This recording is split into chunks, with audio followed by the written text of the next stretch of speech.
Welcome back. This is another edition of Real Talk with Real People. And we're back with part 2 of our spirituality versus religion conversation. This is our part 2. Now, when we were here last month, I was here with a guest, Mr. Basui Nico Amen. That is me, Basui Nika Amen. Nika Amen, Mr. Basui Nika Amen. And we had a great conversation, didn't we? Oh, we did. We did. And I know we touched on a whole lot of stuff. We covered a good amount. We talked about so much stuff that I think I got off track just a little bit. But that's okay, because that's what happens when you're having a candid conversation. Oh, yeah. It kind of sometimes go left, sometimes it go right, and sometimes you forget to even say the things that you came in here to say. Oh, yeah, and look, when you have an edit button, I mean, it makes life that much easier. Exactly. And by the way, you did an amazing edit on it. Yeah, thank you. Thank you. Mm-hmm. But listen, we don't really want to edit as much as, we don't want to edit. We want to be able to be as candid as possible, but I do edit because I have to make sure that things are clean and simple, and that we can understand it. And sometimes we get to a point where we don't even remember what we want to say, and so we have to take a pause. But anyway, when we were here last month, we talked about some things, and we didn't get a chance to finish some things. Is there something in particular that you want to add to our conversation that we had last month? Anything in particular? Well, yeah, just to kind of, I know we delved on it right at the end, and I didn't really get to fully explain my name. I touched upon it a bit. Yes. Just kind of gave the surface meaning of it. But, just for, anybody who wants to hear this. Well, and I get think an understanding. It's important that we understand the meaning of names, because unfortunately we can't choose our names, but you are a person who was able to choose your name. Yeah.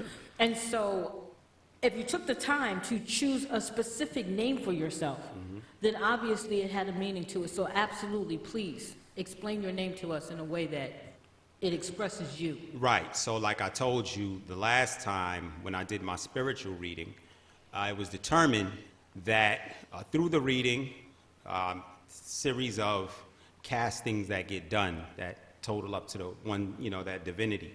And so it was determined that through the different castings that my mission was one of a teacher and a leader. And that was determined as well from the signs that were popped up in my natal chart. Oh, okay. Usually the most dominant ones are the ones that will go into your name. Okay. So Basui was the name that I picked that resonated with the leader part. So Basui means one who teaches, the teacher part. Basui is one who teaches and instructs. M-Shu. M is a preposition like a direction word, like for, from, to, towards. So M is with. And Shu is boundless space. Shu is one of the deities in Kemet, ancient Kemet. Okay. And Shu represents boundless space, air, without boundaries, because that's air. It's fluid that way. It's free that way. And so you have Basui, one who teaches and instructs with boundless space, or without boundaries. Okay. Right? And Nika Amen means belonging to the spirit of Amen. Amen, the deity that represents the unseen force of creation that permeates everything in creation. Okay. And just, Ra is the seen force, Amen is the unseen force. And together, those two make up the total creator, the seen and the unseen. But, since Amen, which is the prototype of Aries, Aries popped up a lot in my chart. Okay. So Amen was one of the so-called deities, or the Necharu, that went into my name along with the Shu. So there you have Basui M-Shu Nika Amen, one who teaches and instructs without boundaries and who belongs to the spirit of the unseen force that permeates everything in creation. And that's beautiful. Yeah, it's poetry to me. It really, really is. So thank you for clearing that up. I really wish I could choose a name for myself, because I don't even know what Karoline means. Oh, no. Okay. No, you would definitely have a name that has something to do with communication and creativity. I'm pretty sure. Yeah, I think I'm a very creative person, which is why I want to create my own name. But anyway, thank you for clearing that up. And we're happy to say that we actually have another guest in the house with us today. Hey, hey. Hey, Miss Kiana Jones. Right. Hello, I'm back. Yes, you are. How are you? I'm wonderful today. What have you been doing since you've last been here? Oh, wow. The last time I was here, we were talking about, Hycolution, and it was more business, like a little commercial for the business. But now I'm excited today. We're going to bring it personal and just talk about the things that mean the most to me and how I govern my life each and every day. Exactly. And even though Hycolution is your business, Hycolution is also a spiritual track for you as absolutely, well. yeah. Which makes it even more reasonable that you would be here today as we talk about religion and we talk about spirituality. We're talking about our journey. So today, we're going to talk about a few things. We're going to talk about awakening. So everybody hears about spiritual awakening, and we have a term that we say now is hashtag stay woke. Stay woke. You know, like, stay woke. Stay woke. So what does that mean to stay woke? So we're going to talk about awakening. We're going to define it in a way so we can have an understanding of what it actually means to be woke, and how do you become awakened. And we're going to talk about things that may seem like it's not relevant, but it is relevant, because we're going to talk about our chakras, and we're going to talk about natal charts. We're going to talk about free will and predestination, and all these things seems like they're out in the atmosphere. We just pick it out of a hat, but actually all of these things are related. Yeah. And we're gonna talk about how they're related in a minute. So let's delve into that first. Let's talk about what is an awakening. If just for our average individuals who are out there listening to us and they don't really know what the term means, what does it mean to be awakened? Anybody can delve in. I mean, we have a textbook definition. But what usually amongst us, when we're talking about that awakening, we definitely reference in that movie, The Matrix, the first one, we could trash the third one, but, we're talking about just realizing that we're unplugging from the Matrix, Right. We recognize that there's something more than what you see in this physical plane, and we're just not believing the lie anymore. That's what being awakened really means to me. Okay. Yeah, and as a, you had more? No, keep going. Okay. Well, as a pre-segue to what we're going to do, your awakening, I think, it's what we're actually doing today, embodies awakening. We talked about it the last time, the difference between the higher consciousness and the higher self. We were talking about it. And awakening is when you tap into your higher consciousness. The ability to just be able, just to say, because you can show a natal chart to anyone. Yeah. And you can say, this is going to help you in life. This is the major tool that you need to escape the, we talked about before, the fetters of reality, the things that are holding you down to become a better person.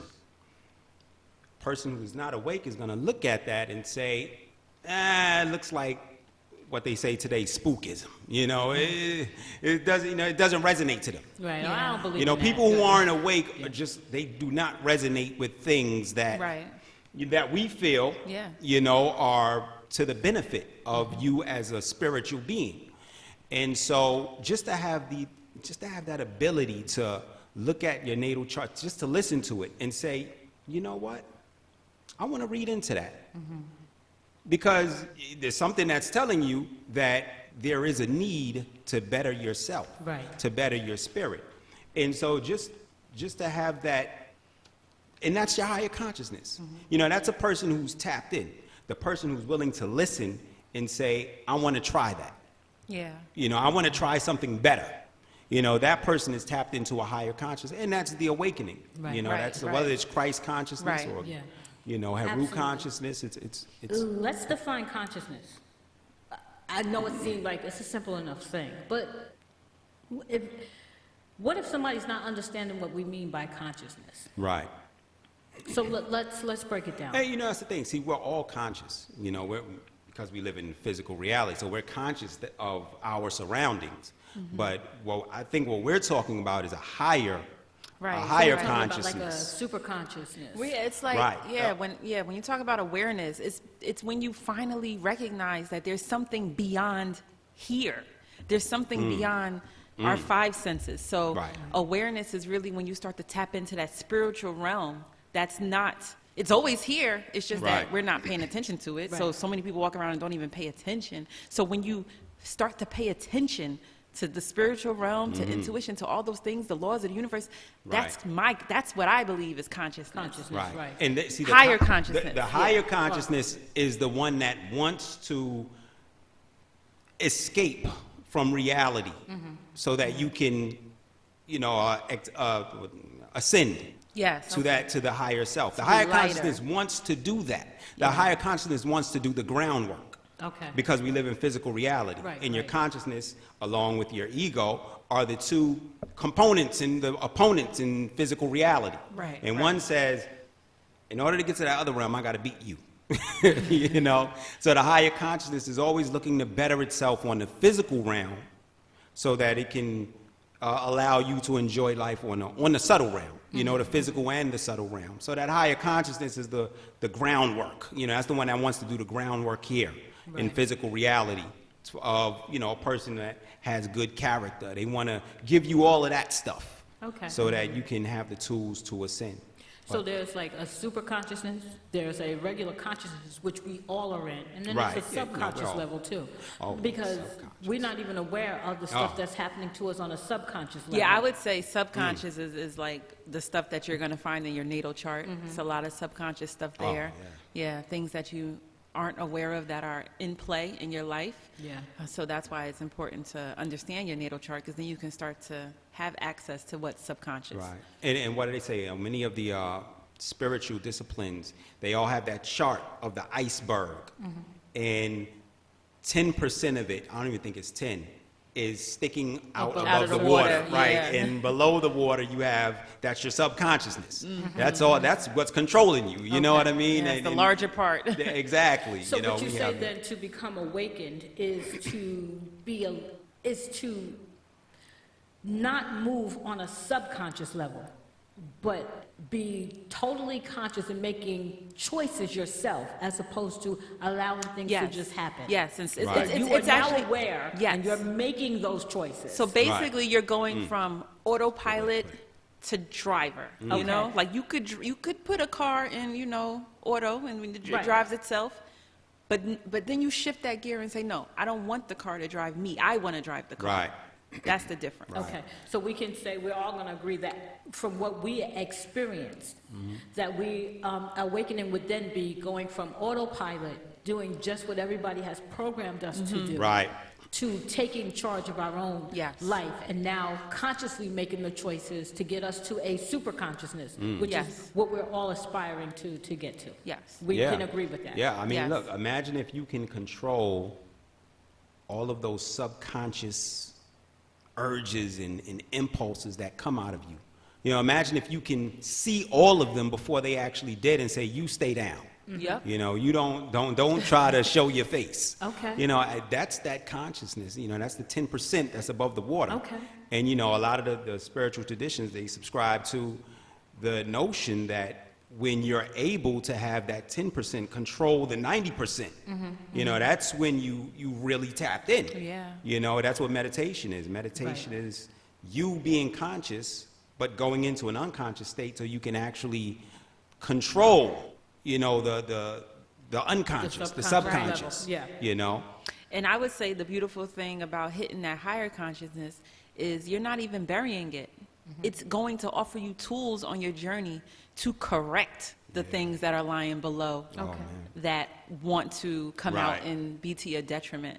Right. So it's not even burying them, it's healing them. Healing them. Okay. Yeah. And what are some of the signs of someone who could be going through an awakening? What were some of your signs? Because going through an awakening for me didn't just happen overnight, because me and my daughter was just in the kitchen talking about how I was in total denial. Oh, I remember that. Like 10 years ago, 4 years ago, she said about some things that she wanted to tell me because she had reached there before me. And I literally understood exactly what she was saying, because when she was saying that to me, I wasn't angry about it. I knew it. It was an acceptance, because I understood that no, I wasn't in that place then. Right. So what are some of the signs and symptoms of going through an awakening that maybe somebody don't even know that's the reason why they're angry. That's the reason why, because part of my awakening was going through the anger. Yeah. I was going through the anger. Well, anger is one. Yeah, well, I would think that, you know, there's no cookie cutter approach to what starts an awakening, but everyone starts with a catalyst that we can agree on. Right. So in my life, it seemed like a catalyst was just being so unhappy. I hit a moment of depression, not a moment, actually. I don't know why I said moment, because it lasted a year, in a little over a year. But I hit this real depressed state where I considered it rock bottom. And at that point, like, it was just, I was going through life not caring. Like, I had no feeling except negative feelings. Okay. And I hated how that felt. It was just such a burden. And I didn't like it. And so it's not like I chose awakening, but then I just started, I don't want to sound crazy on this podcast and say I started hearing voices, but I did. And the voices were trying to, just asking me questions like, Kiana, what's wrong? And so now I'm talking in my head to myself, like, this is what's wrong. I hate this. I hate that. And then, you know, so I was like having all these conversations with myself. So that's self-reflection. Like, you're really stopping to take inventory of your life and say, look, you're not happy. What are you going to do about it? Right. So I started reading books. I love reading books. I love writing in my journals. I started doing that. So I started going to a lot of books about, I wouldn't call them self-help because I don't like self-help books, but they were books about, you know, just, I don't know what they were about, honestly, but they seemed to be in the same vein of universal laws and things about how the universe is this and the universe. And I didn't even know what the universe was, honestly, because, you know, coming from a Christian background, like, we have God and that's it. So I was confused, like, should I even be talking about the universe? Is that something different than a God? And now, by the way, I just pretty much use it interchangeably. With real people. Yeah, just keep in mind. So this is some real talk. I mean, now in 2020, I don't even care. If you hear me say universe and it makes you feel uncomfortable, it doesn't even bother me because I don't feel uncomfortable. I honestly use a God phrase or a universe phrase to be interchangeable because there is this wonderful entity that is beyond us on this earth, and that's what I'm talking about. So look, whatever. So I just started, you know, just tapping into that more, just understanding that there is a plan for my life and that I just need to get back on the horse, you know, and just, I fell down, but get back up, all that good stuff that you hear. So I just started encouraging myself by reading, and then it just started unlocking little things, and I just started trusting more, trusting the universe more, trusting God, whatever you want to say, but just trusting that it can't be like this forever. And then from there, it just, it just kept going. And you had mentioned not wanting to feel crazy because you were hearing a voice inside of yourself speaking to you, and you began to speak back. Yeah. I know that I can actually say the same thing, and I honestly feel like if you talk to individuals who have gone through a deep reckoning within their own spirit, they're going to tell you the same thing. And I'm going to give Basui a chance to talk in a minute, and I'm almost willing to bet that he's going to say the same thing, because that's exactly how it started with me. Because it gives me another definition of the saying, "Know thyself." Because even though I was the voice is very clear inside of my spirit. And even though somebody could say she's crazy because she's talking to herself or she's communicating with herself, well, in my opinion, that's what you're supposed to do. You should be communicating with yourself. Because if we are made in God's image, and like you said, I'm going to be using the word God and universe interchangeably as well. It's all because to me, it's all connected. And when we see that connection, we'll see exactly how important it is for us to get to the heart of the matter. And when I speak to God or to myself, I'm very conscious of the fact that I am ever present with God at all times. And so there is no separation. There is no craziness to me, because if I'm looking for my creator outside of myself, I'm already looking in the wrong place. I'm already looking in the wrong place, right? And honestly, when I was depressed, that's exactly how I felt. I felt unsupported. I felt like I was flailing with no bottom. And when the voices started coming to me, it was starting to help me get back to myself, put the pieces back together and say, no, you are not lost. You are here. you have you. Like, Right. I have you, you have you, you good. So You are here. that's all I needed to just jumpstart this. Yeah, and look, an awakening is analogous to, it can be as simple as, and we were talking about just before, autopilot. It can be as simple as, you know, because it's a feeling that your eyes have been opened again, you know? Yeah. And the part where it gets opened again is where you've walked by this red car every day and you never knew it existed, you know, until somebody may have pointed out to you that car. Or maybe you've seen somebody go into that car that you knew and you started having a conversation with them, and the red car for some reason just stuck out to you. All of a sudden you see in the same red car every single day. You know, now you're seeing that red car. You see it every Right. single day. And it's kind of, you know, like what that is. Right. You know, it's that, it's the moment where you turn autopilot off and you open your eyes to things that were just always there in front of you. Yes. You know, and sometimes, and that's what it is. And a lot of times it's a voice that's actually leading you to that thing that you never saw before. That's right. And that voice that we were alluding to, it's a voice that doesn't have the, what is it, the, all of the cacophony around the voice. It's just the voice. Oh, yeah. Yes. You know, you don't hear all of the other noise. You just hear that one voice in your head that's telling you, it's that intuition. You know what I mean? That's telling you what's your next move, what your next move should be. Right. You And know, it's the ideal emerging move for you. out of your spirit. Yeah. It's not coming into you. No. It's already in you. And Yeah, it's yeah. coming up out of your spirit. So I want to make sure that everybody's feeling what I'm feeling. Oh, we I'm not feeling talking it. about something that's coming in through like my ears. Right, right. Coming in through No, it's like- from within. It's from within. Right. Yeah. Exactly. It's from within. You know, we were talking about, we were just talking about Neo. And we talked about it the last time on the last show, and we touched the part. I know I brought up the fact that spirituality is it's probably the boldest thing that you can do. Yeah. And the reason why, I feel anyway, is that it gives you that behavior or that approach. It forces you to take that approach of a savior. You know, that you are a savior. You were brought to this planet to be a savior. And that's bold in itself, just to Yes. think that way. You know, like, I'm not here to hurt you, I'm here to save. Right. And then, now, saving is not, who are we saving? It's not anyone else.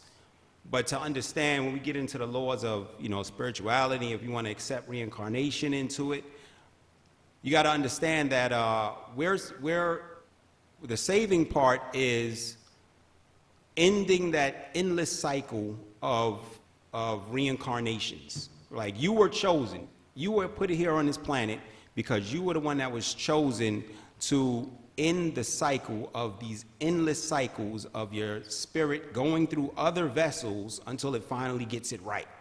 You know, and that's why you're here, because someone hasn't gotten it right before you and before them and before them and before them. Now, there are some people who get reincarnated, the ascended masters, and, you know, some spiritual traditions believe that they can choose to come back if they want to help people. I was gonna You know, touch so on that. they're actually clean vessels. But other than that, we're talking about, they're clean souls, you know, harboring, or vessels harboring clean souls. But other than that, we're talking about souls or energy that has negative imprints from previous incarnations Right. That we have that to you shed. are now harboring, that you have to shed. And so the savior part is that it's up to you and no one else to eradicate those negative imprints. So the question is, will you be the one? Will you be Neo?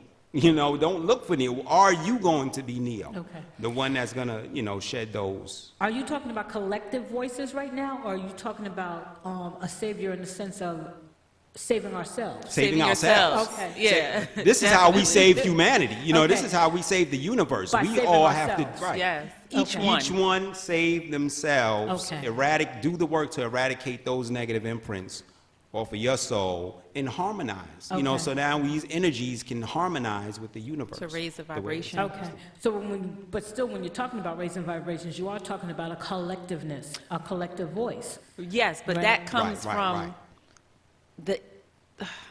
the parts, though. You know, Yeah. like, I think Exactly. people Because, there's this psychological phenomenon that the more people involved, the less the output.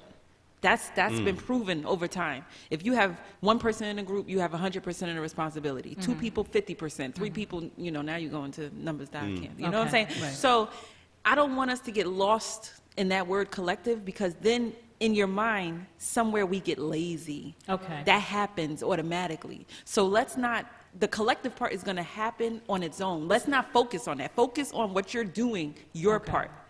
Because if you keep looking at collective, then you're basically saying, oh, I'm not starting until they start. Okay. You know what I'm saying? And the thing is, like minds always end up finding each other. Yeah, we do. So, we're magnets of light. Right, exactly. And that's what we talked about, the righteousness of the universe. It always wants to drive towards peace. So and that's so you the get part. enough people. Yeah, that's the collective part. Right. As long as you're They'll doing find your each other. part, They're going to find you each will be other. matched with, Right. So we don't have to So focus on the collection. Spirit is drawing the spirit. Yes, then. yes. But when I was talking about collective voices, I wasn't exactly talking about let's get together as a group and let's share. I wasn't talking about No, that. And save the world. No, I was talking about exactly what you're saying, that as we raise our own consciousness, as we become the people who we truly were meant to be, and everybody else, then collectively, all of us who have risen to that place in this world will change the vibrations and the energies of this world. Right. So is that the page that we're all on right now? That is it. That's the whole,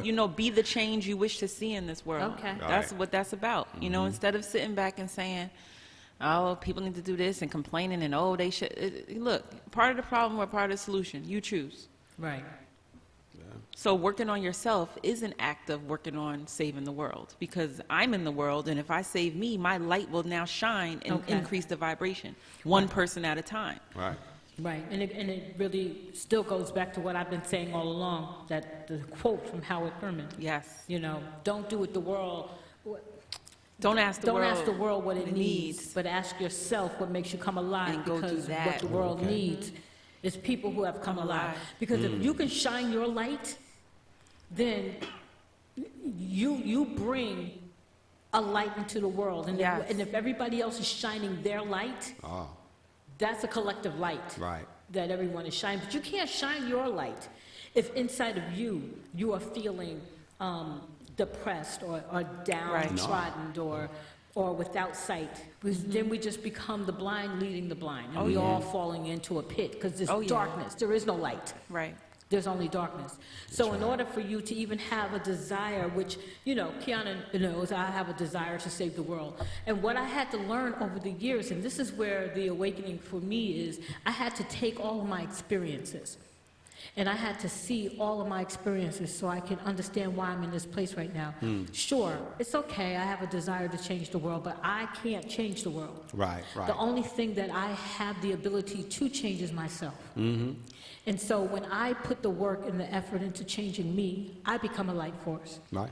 And hopefully... And that is a change in the world. I was about to say, it has an impact on the world. Right. Every shift of energy from a negative to a positive is just an addition, to the universal, the forward movement of that universal energy. So So it is definitely okay for people to have a desire to change the world.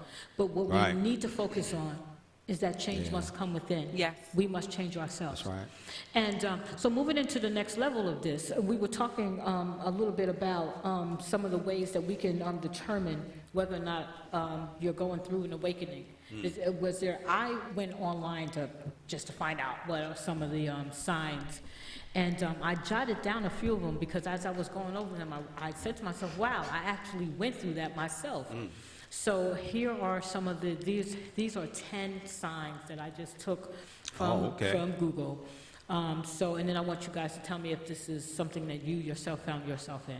Number 1, you find yourself listening less to what people say and more to the feeling or intention behind their words or actions. What does that mean to the two of you? Oh, yeah. Well, that right there is, for me, it's just when you hit this awakening and you start understanding energy, it's like you don't even have to, before the awakening, you may have really put a lot of stock in talking to people and all the things that people say. But when you start to awaken, you understand energy. So it's a feeling, it's a heaviness or a lightness when you deal with people, and that's your meter stick. And I'm telling you, that's what I've been dealing with for the past decade, and it's so different from how I used to live my life. So yes, I feel that deeply. Vasily? You know, look, one of my main principles is the principle of gratitude. And you know, my teacher, he says gratitude is the highest form of love. And, you know, just that ability to, whether it's a person or a situation, to understand that that person or that situation is they're in front of you physically, but there's something behind it. There's a message behind it as to why they are there. So whether it's a person that's yelling at you for, you know, or just being irrational, it's up to you to say, in your mind, thank you. I'm glad you're here right now. Yes. Because you are going to help me work on myself. Yes. So in your mind, you're just looking at them, thanking them. You know what I mean? No matter how, you know, irate they want to be towards you, and whether it's a situation, you're stuck in traffic, anything. But that's the whole the philosophy of gratitude. Yes, you know, yes. to giving thanks. Yes, Because I'm glad you shared that. Thank you for sharing that, because we talk. You see welcome. me and Kiara laughing at each other because just this morning that conversation came up, and I said your exact words, Oh my sir. gosh, exact. That's It's why she amazing. looked at me and laughed, and she pointed at me. Yeah. You just said my exact words. And I love when that happens in Yes. the universe, when Yeah. something you've talked about privately comes right back around in the exact form to Yeah. let you know confirmation. Like Yes. this is me bringing it back to you. So I love that. So thank you, Yeah, sir. that's much appreciated. Okay, number 2, feeling drawn to nature. Well, you know, that's Hikalusha all day, every day. If I can spend all my time outside and not in the building doing my 9 to 5, that would be the greatest joy. Yes. I can't wait to the day that comes when I don't have to spend more time in a building. Right. Now, Basui, you just recently, not recently like in yesterday, but you're starting to really get yourself out there. Now, did you start to get yourself out there because of Hikalushan, or were you already moving toward being in nature too? Well, in my shrine, you know, we do the martial arts out in out in nature. Okay. We do it once a week. Twice. On the weekends, on Saturday and Sunday, so twice a week. And yeah, I mean, the appreciation for being out in nature. We meditate out there. You know, we have this part that we call Ma'ada Kuba Ankh, and that's the breathing exercises. And I mean, it's just something about breathing that fresh air, you know, taking it in and just sitting out in the sun and just soaking it up. Oh, you know? yeah. Oh, it's beautiful. Yeah, and you know what I also- mean? There's no 4 walls that can accommodate that Oh, yeah, feeling. You know, definitely. you can't get that from 4 walls. You got to get that from, you know, you know. And I was going to say, don't sleep. Just because Basui's new to hiking, he's definitely not new to outdoors. Okay. Early on in our relationship, Right. all we ever did was go to Prospect Park, Yeah. take our shoes off. We did grounding. That's when you Yeah. stand on the grass and just like really take in all the energy that's coming from the earth. And we sun gaze. Sun gaze. That's Now right. you don't now. Sun gazing you do not do in full sun, so I don't want people to just go out at any time. There's specific times that you're Right, supposed right. to sun gaze when the sun is at its lowest, Okay. when it's going down or when it's coming up. So we did that a lot. So our whole relationship began out in nature. Okay. So it's Yeah. hiking isn't just the Yeah. crux of our nature. Okay. Right. That's good to know. And I like being outside. I just never like being in the sun. Ooh, I love the sun. So I'm trying to get to a place where I can appreciate the sunshine. It's still sometimes. I'll get there. Everybody Okay. loves the sunshine. Everybody loves the You sunshine know? except for Karoline. I don't understand. I really don't. But I like being outside. Yeah. Fall is my favorite time of the year. Yeah. Not Because it's summer. cooler, yeah. Fall is, funny, now that I've gotten older and because I hike, autumn is now my favorite season. Okay. It never was, but it is Right. the best season. It Yes. is perfect. It is perfect. It's Right. just, it has the right amount of coolness and the right amount of warmth. Like, autumn has it all. So that's my favorite season, too. Okay. So number 3, an aversion to negative people or behaviors. Now, I can contest to that. Yes, definitely. I'm not even going to get into that, but yes, people nowadays get blocked, and we just don't deal with them. They get cut off because no room for negativity. Yes, it's important to me that I simply put a stop to negative energies, vibes, and people in my life, and I no longer feel guilty about it. Oh no, either. no guilt. Now it's like, no, I'm making a choice to eliminate this negativity. Oh, yeah. And you can see that the common denominator with so far everything that we've gone through on the list is the want to do these things, not just to do it. I mean, anybody can go outdoors every day as a religious a chore. As a routine. They can just go outdoor and run every day and jog, but having the want to do that. You know what I mean? The conscious choice. Some people may want to stay away from negative people because, they just don't want they just don't want to be affiliated with that. They don't want to hear that. Exactly. But there's something in your spirit that says, no. Yeah, you know what I mean? It's, and it brings me to the fourth one, which is a desire for a united community. Because we're not saying that we don't want to be involved with uniting a community, but without the negativity. Oh, yeah. Because we're not saying that we don't want to be around people. Is what I'm trying to say. No, we're just saying in the Wakanda that we create, everybody ain't invited to the cookout. You have to have a certain criteria to join this party. Right. Okay. Now, number 5, a feeling and believing that all life is sacred. Oh, yes. Yeah. There was one of the first books I read during my awakening was The Seat of the Soul by Gary Zukov. And he had a chapter in there about reverence. And prior to that, I didn't really consider myself an animal lover. I didn't really have pets. I didn't, goldfish. But you know what I'm saying? So that book on reverence really opened my eyes on why you need to care about every living thing. Yeah. So definitely, a part of my awakening was understanding that. And just to have the the realization that I know with me as well. It definitely took a little reading up on, and we subscribe to having some level of mastery in all the domains in life, so you can have an appreciation for it. And so I know with me, to be honest, it took the reading up on it first to make me say, I get it. This is how we're supposed to be treating the other domains. Plants have feelings, whether you know it or not, you know what I mean? But sometimes you just have to be brought to it as opposed to having to intuiting it, But it's the same outcome, you have the same understanding once you really know about it. So, And number 6, your consciousness feels renewed. Now, we talked about that a little bit earlier, so y'all can expound on that a little bit. I think the renewing of the consciousness for me is just, like I said, that lightness. I love this new feeling of being so light because when you don't live like this, when you're not aware, there's a heaviness. There's going through life is a struggle. But when you don't subscribe to that thinking anymore, it's not a struggle. It is very, very light and airy. Yeah. You feel that way too? Yeah. Well, I think the more you practice, and with every negative aspect of yourself that was there that you eradicate, like Kiana said, it just makes you feel lighter. You just, Which brings you to 7 and 8, which is you are living in the moment, and number 8, you have increased inner peace, because all that is related to your consciousness being renewed, right? Absolutely. Right. Inner peace to the 10th power. What does it mean to live in the moment, though? I mean, what does that mean to you, to live in the moment? Well, that's something that I used to struggle with. I mean, I'm still, I could do better in this area, but being present is so important, because when you're not focused on the current moment, that leads to anxiety, regret, things like that. Because if you're anxious about the future, that puts your spirit in dis-ease.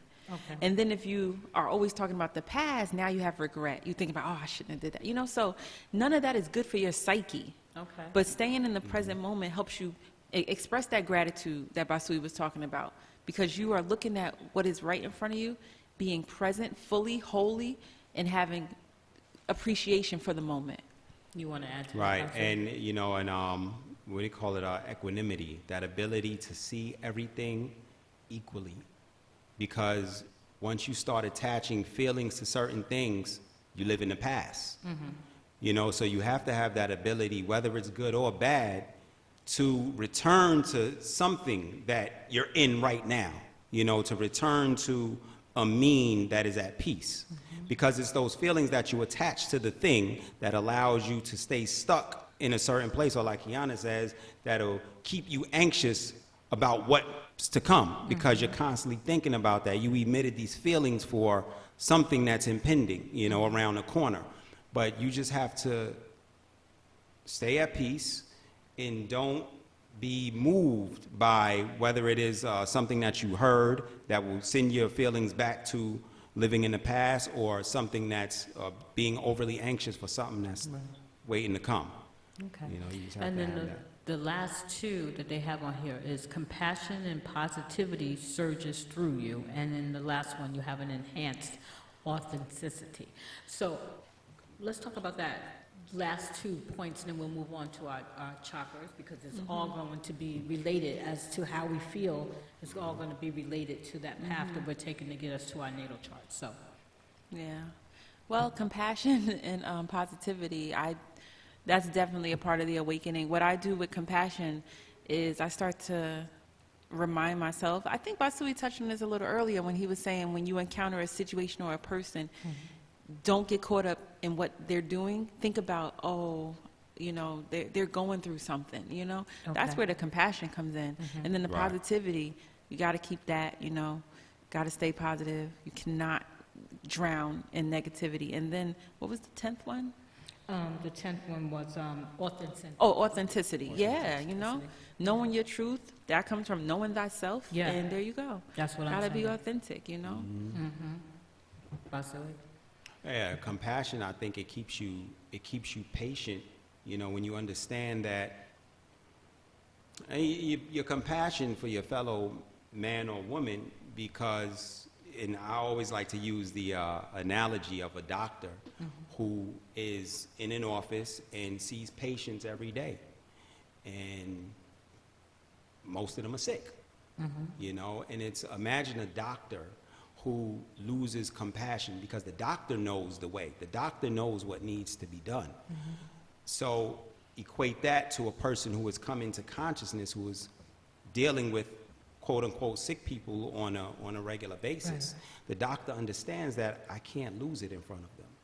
You know, even if the doctor is falsely showing a sense of, or falsely has a sense of care, but he's showing, the doctor is showing that they have a care for this person, because it's not for the doctor, it's for them. You know, that's why they're coming to the doctor, so they can feel more comfortable around the doctor. And, you know, I think the person who's coming to consciousness, they look at it the same way. It's like, I was on that journey, you know, and I know what needed to be done. It wasn't easy. So I understand that you're there right now, and maybe there's a situation where I can help you, you know, get to that journey. Maybe by setting an example, but not being not passionate about, compassionate about what you're going through. I have to let you know that you're not in it alone, you know, but this is a walk that, you know, you can take with some help, and I can help you with. And being authentic about it. Right. Well, yeah, I just use the doctor, you know. Doctors, well, we'll go into that, I guess, later, but, you know. Okay, and speaking of our authentic self, how do we align ourselves so that we are in balanced? Oh, okay. Well, shoot, when you want to talk about balance, you have to talk about chakras. Yes. So, you know, people ask, well, what are chakras? Well, you know, these are the 7 points in the body, and they start from the base of your spine, and they actually travel up to the top of your head. And these are thought of as like energy vortexes. Right. So that energy, those balls of energy, is what we call the 7 chakras. And when energy becomes blocked in any of the chakras, that's when it triggers the physical, the mental, the emotional imbalance. And we feel it. We start to walk around with people that have these imbalances. Yeah. And if you study the chakras and understand what parts govern what entity, now it helps you say, oh, okay, yeah, then that compassion really comes in, because you're like, you know what? Their heart chakra might be a little closed. That's why they're unable to love me, you know? So I'm going to just love them from a distance until they kind of sort that out, you know? So then Right. you don't take that stuff at face value because you understand what's happening behind the scenes. But yeah, these chakras and learning about each one, it can really become a blueprint for our own self-care practices. Okay. So there's 7 chakras. You want me to explain all 7? Yeah, explain them. Okay, so, well, the first one, you have the root chakra. And think about this one as like the foundation of your house, which is your physical body. So the root chakra is tied to the element of earth. And it relates to stability, survival, you know. It's connected to whatever you use to ground yourself, including, you know, basic needs like food, water, clothing, shelter, things like that. And it also governs your family ties. So it's your feelings of belonging. Your earliest memories are also stored here in the root chakra. So imagine if a person had a root chakra that was blocked, they might exhibit that they're needy. Or they might do destructive behaviors. They make, you know, bad choices. They have all these destructive choices in their life. But when your root chakra is balanced, it makes you feel strong. It makes you feel confident. Right. You know, and every chakra has a color attached to it. So for the root chakra, the color is symbolized by red.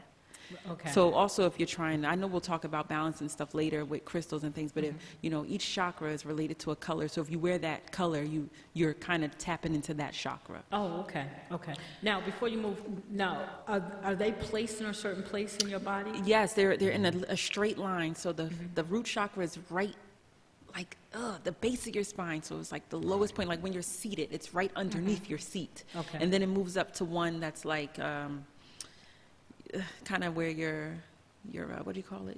Right below the belly button. Right. Well, that's the navel, like right before that one. The second one is The sacral. yeah. So it's Sacral where spine. your reproductive organs are, like Okay. there, and then it goes to your belly button, and it goes to your chest, and it goes Okay. to your throat, then it goes, you know. So it travels up in a nice And straight all of line. these are like energy pockets? Yes, pockets of energy, exactly. Okay. So the first one was the root chakra. The second one, that's the sacral chakra. And some people might consider this one the fun one out of all the 7 because it represents sexuality, it represents fluidity and creativity and fertility. Like I said, it's in that area where your reproductive organs are. So it can actually determine whether or not you feel worthy of a pleasurable and abundant life. So if you know people that feel guilty about things, they have issues with their sacral chakra. You can already tell. This one is related to the element of water. And you know water fluid, so you want that to flow. If it's blocked, tons of issues, you know. So if a person's out of balance, they could be emotionally unstable and definitely feel guilty. But a balanced sacral chakra, it means that you are receptive to change. Change doesn't scare you, you know, and you feel positive about things, you know. And the sacral chakra is symbolized by the color orange. So if you want to increase that, wear a lot of orange, especially in that area, you know, like all that area below your waist, orange panties every day, you know. Okay. But Keep that in mind. yeah. Yeah, and the thing about the chakras too is that, and we touched upon it before, that, and it just teaches you how practicing spirituality, there is no cookie cut approach to it, because when you understand that, and you understand that chakras are influenced by so many different modems that you can practice. You know, you can just pick one, like you said, a color. They're influenced by planets, you know, elements, frequencies. Oh, yeah. Yes. You know, you play instruments at, you know, they have those, what do they call when you bang them Those together? tuning The sticks. and tuning things, yeah. sticks. Those tuning Yeah. You know forks that, and- right, the yeah. tuning forks that have their own frequencies. All those singing bowls. So many modems that you can manipulate to block up or unblock a blocked. Yes, and staying in that same Chakra. place for all our Christians out there is exactly what David did when he played his harp. His All right. percent, yeah, Okay. exactly. All right. Yes, he Okay? did. That was That's the what he was purpose for doing. that was. So, Soothing him, yeah. Yes, yes. So all of this is connected. We yeah. think it's not, but it is. Now, how come they're not getting that message that you just got? That was deep. That was deep. You know? Yeah, you can actually find this in your Bible, people. That was, yes. It's actually in there. Messages aren't as hidden as you think they Yeah, are. Saul was tormented. Oh, He man. had a lot of blockages, Yes, and yeah. David assisted. He drew that out just with music. Just with so. his music and the way he played his harp. It was specified in the Bible that that was the purpose. Right. So, all right, continue. Okay, so the third chakra is the navel chakra. So it's right where your navel is, and that's ruled by the element of fire. and it's the source of individual power. So it rules your self-esteem. So it gives you the confidence to, take action and be productive. Okay. So when that's blocked, you'll just lack courage and you'll feel stagnant, Right. But when you're balanced, then you learn to take risks and you awaken to your personal inner power. And the color for that is yellow, which happens to be my favorite color. Yes, it So is. yellow's been my favorite color my whole life. And you see, I just have Yeah. no fear and tons of positivity. So maybe that means something. Maybe because I've always loved the color yellow, I've always had a pretty good navel chakra. Maybe. And then the fourth one, which is really, really cute, we love it, is the heart chakra. So it's in the center of your chest. I know your heart is a little to the left, but the heart chakra is in the center of your chest. And that's, it has the element of air. So, Basui talked a little about air because his name, Mshu. But the center of your chest, that heart chakra, it represents where the physical and the spiritual meet. Right. So that's really important.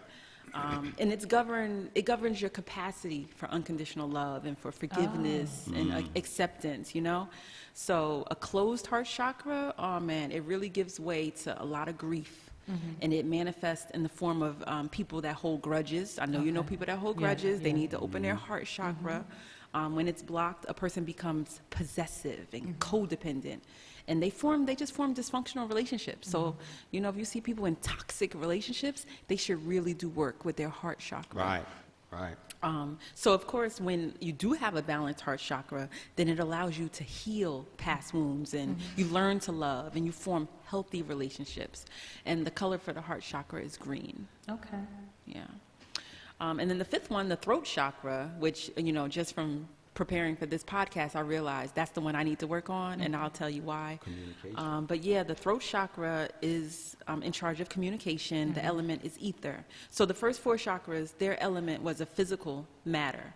But now the fifth, sixth, and seventh one, their element is more spatial. Okay. Yeah, so the throat chakra, its element is ether, space. And this chakra helps you to honor personal truths without judgment. Right. So when that's blocked, a person often fears judgment from others.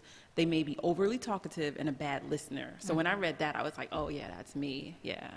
So I'm definitely going to start working on my throat chakra. So when your throat chakra is balanced, then your voice starts to move through space to communicate your emotions in healthy ways. And it just allows you to just own your truth, and people need that. And people that feel like they can't be themselves or, lack that authenticity that you're talking about, they need to go with the throat chakra so that they're not bottling up what they really feel and putting it deep down inside. The throat chakra allows you to say this. And the color for that is blue. Okay. Yeah. Which is my favorite. That's your favorite color? Oh, yeah. And look at you doing a podcast. So clearly your throat chakra. Clearly. I'm telling you. That's what I'm saying about the subconscious. It's so interesting that even when we're not, when we didn't know about these things, we have still played these things out. In them. Yeah. Right, We still were operating in them. You still love to talk and and look at that throat chakra. It's all you. Yeah. True. And then the sixth chakra, which is beautiful, that's the one that we call the third eye. That's that mystical one. This one takes a little time to open. Some people have trouble with this one. The element is light, and it's the third eye is located right between your eyebrows. And when you start to stimulate that, you can actually feel it pulsating, Like when you start to do things that really resonate with your third chakra, you can feel a little heartbeat pulsating right in between your eyes, That pressure. Yeah. So this chakra is all about intuition, and it actually governs the rest of the chakras, The rest of your chakras can be affected by how much your third eye is operating. So it provides wisdom that can't be seen or heard by ordinary senses. That's the importance of the third eye. So when this chakra is blocked, you'll find that people they're usually closed-minded or cynical or untrusting and just too attached to logic. But when your third eye is open, then you have insight and you start to really trust the universe to help you face your challenges. Right. You're not walking around like that with that dogmatic way where you just can't take any new information in. Right. So, and then that color is indigo, which is, indigo is similar to blue, right? It's like a bluish purplish. Right. Yeah, it's indigo. It's deeper. Yeah, it's a deeper blue. That's the third eye, is that indigo. And then we have the last one, which is the seventh one is your crown chakra, and you know 7, the number of completion. So there we go. And it's actually a little above your head, so it's not even exactly touching your head, like the area right above your head is the crown chakra. And this is the one that's often depicted, like I know you see pictures, especially from the Indian, like they do a lot of artwork. They'll always depict the crown chakra as a 1,000-petal lotus. That's like the symbol for the center of enlightenment. So that is, when you see that, you know they're talking about the crown chakra. You know they're talking about enlightenment. So this 7th chakra, it's our spiritual connection to our higher selves and also our spiritual connection to the divine. So it helps you understand who you are beyond this physical place, you know? Right. So it actually, you know, it reminds us, and this is what Infudishi always says, Basui's teacher, Infudishi, he always says, we are spiritual beings having a human experience. Exactly. Right. So that's what the crown chakra is here to remind us of. So when that's blocked, then you feel disconnected from everything and everyone, and you think that happiness comes from an outside source. Right. So people that don't understand what they have within them, that whole knowing thyself and recognizing yourself, and that voice that we were talking about earlier. No one who doesn't hear that, you know, if you don't hear that voice, you have issues with your crown chakra. You need to work on that. Because folks that have a blocked crown chakra, they think that everything good happens outside of them. They don't have it within. And you also suffer in this life. People with blocked crown chakras, they look at this life as suffering. You know, they're waiting for something to happen, like something external in order to be happy. Sitting and waiting for a savior. That's folks that, you know, need some work on their crown chakra. And it's funny because like crown, remember, kings, queens. You are a king, you are a queen. Know that about yourself. So if you don't feel like you're that, then you need to work on your crown chakra. And that's you're a king or a queen. And remember, to all you Christians out here, that Jesus says that the kingdom of God is within you. Yes, he sure did. There you go, crown chakra. That's what he's talking about. See, all these codes in the Bible. But we getting too deep. Okay, we gonna be good. I promised that I was gonna be good today. I'm gonna try. Yeah, so you know, when your crown chakra is open and balanced, then you just feel like in any situation that comes to you, you have joy. And the joy that comes from an endless supply, you know? So this chakra is, it's really best open through meditation, you know? Like if you have trouble tapping into that, going within and seeing your place with the divine and that you are divine, you have to do a meditation practice. Because the crown chakra isn't open there's crystals and all types of other stuff that we talk about, but meditation is a good way to get ready with your crown chakra. And this color is usually represented by violet or white. Violet or white. Amethyst. So we'll talk about crystals a little later, but that's the chakras. So did that you understood that? That makes sense? I did. And I not only did it make sense, but it made sense to what we were talking about earlier, even with the awakening. There are no coincidences. And you know, to give it a little bit of a, to kind of really drive the point home, that we are really microcosms of creation, you know, and when you look at the 7 chakra system, and these are the main chakra, you know, we got like... there's more, there's some just within your head, you know? You know, there are many more above your head. But you just look at the main chakra. Let's take the first 5. Now, we understand that there are 5 domains, or what they call kingdoms, you know, that progress in life. And that's the way creation formed. You know, first there was the mineral, there was the earth, you know, then there was the plant, then there was the animals, then the human domain, then the spirit domain is right afterwards. And so when you look at the chakra, the progression of the chakras, this is the way that energy, the progression of energy through your body. Right. And so now you want to look at the chakra. You actually have a chakra below your feet. You know, that's the earth chakra. And so a lot of people who study the chakras, they subscribe to, not they, but we subscribe to the notion that there is what's called an earth chakra, which is a cord a subtle cord that grounds us all to the core of the earth. We're The all gravity, grounded yeah, to that the line, core. yeah. Okay. That's where we're getting our energy from. And this is why they say that it's always good to walk out in the park barefoot. Barefoot, right. You know, because that you're taking up the energy now Right. through the core. Does Kiana know that? Yes. Oh yeah. I'm being funny. Kiana's I'm being funny right now because. I don't like being barefoot See, outside. I like being barefoot Oh, outside, no. and she's always getting on me like, "Why you walking out outside with no?" Because Right. Like, I think it's weird because it's I like like walking on the ground We with- live in the Right, city, yeah, though. yeah, Like, it's just come in on. in the conditions we live in. Right. When I choose to do the grounding, I go to a place that I've looked at and that I've looked is clean. Okay, You know, okay. I can't. I just when I see people Right. out here in these New York streets Right. barefoot, it disgusts me.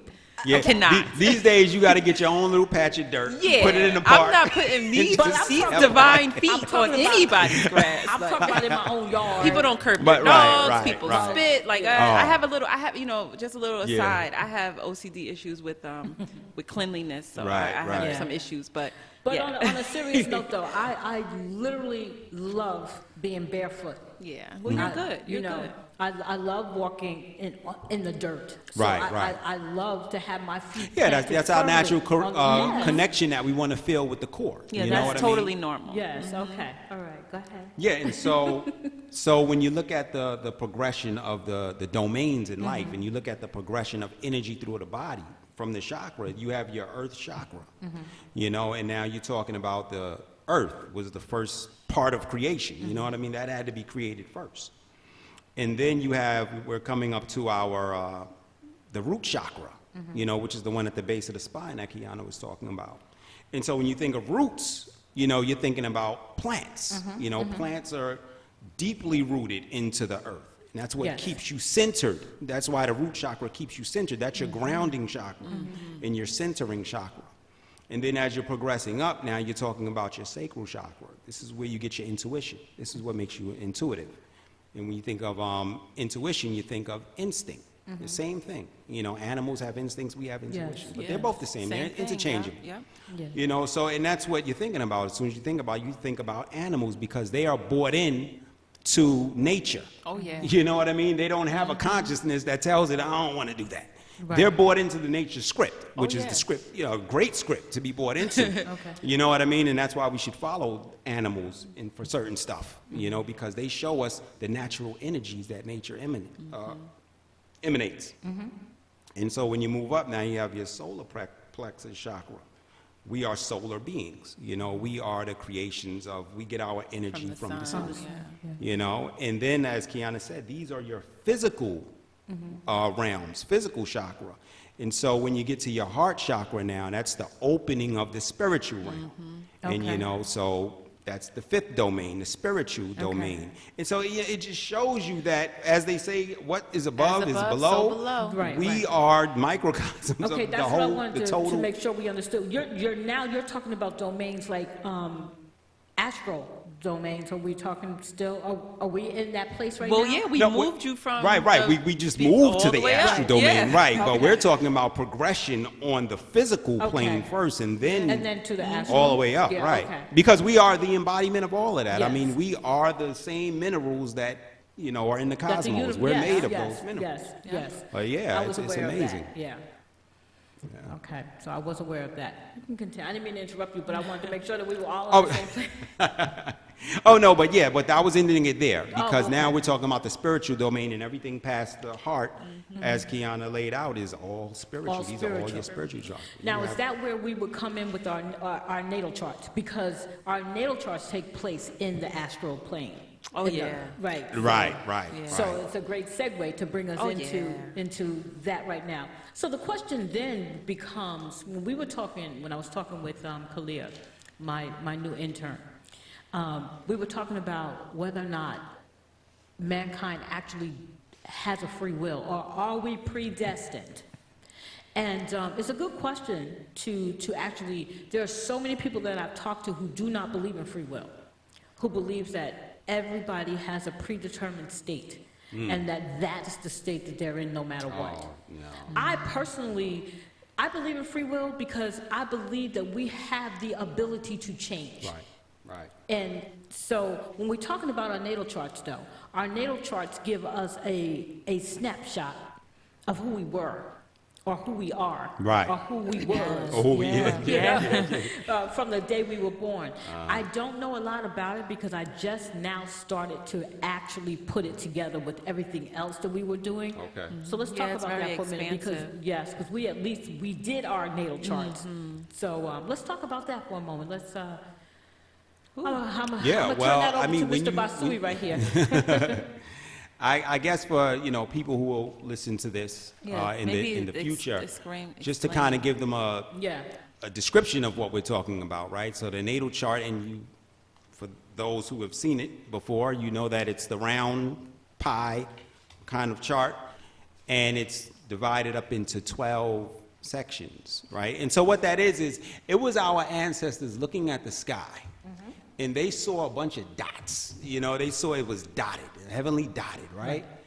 And they saw that along these dots and the patterns, certain groups had patterns, you know what I mean? And they looked like they formed shapes of animals, So what they would do is they would divide each of those clusters up and say, this is Gemini, you know what I mean? And they would start allocating names to these clusters, and those were called constellations, right? Just groups of stars that form what looks to be like animals, right? So, so that's what that was. That's how the zodiac came about. And so they ascribed all of them houses. So each one of those constellations has its own house. Okay. Originally. Even though when we do our natal chart, the houses move. Right. But originally, each constellation has its own house.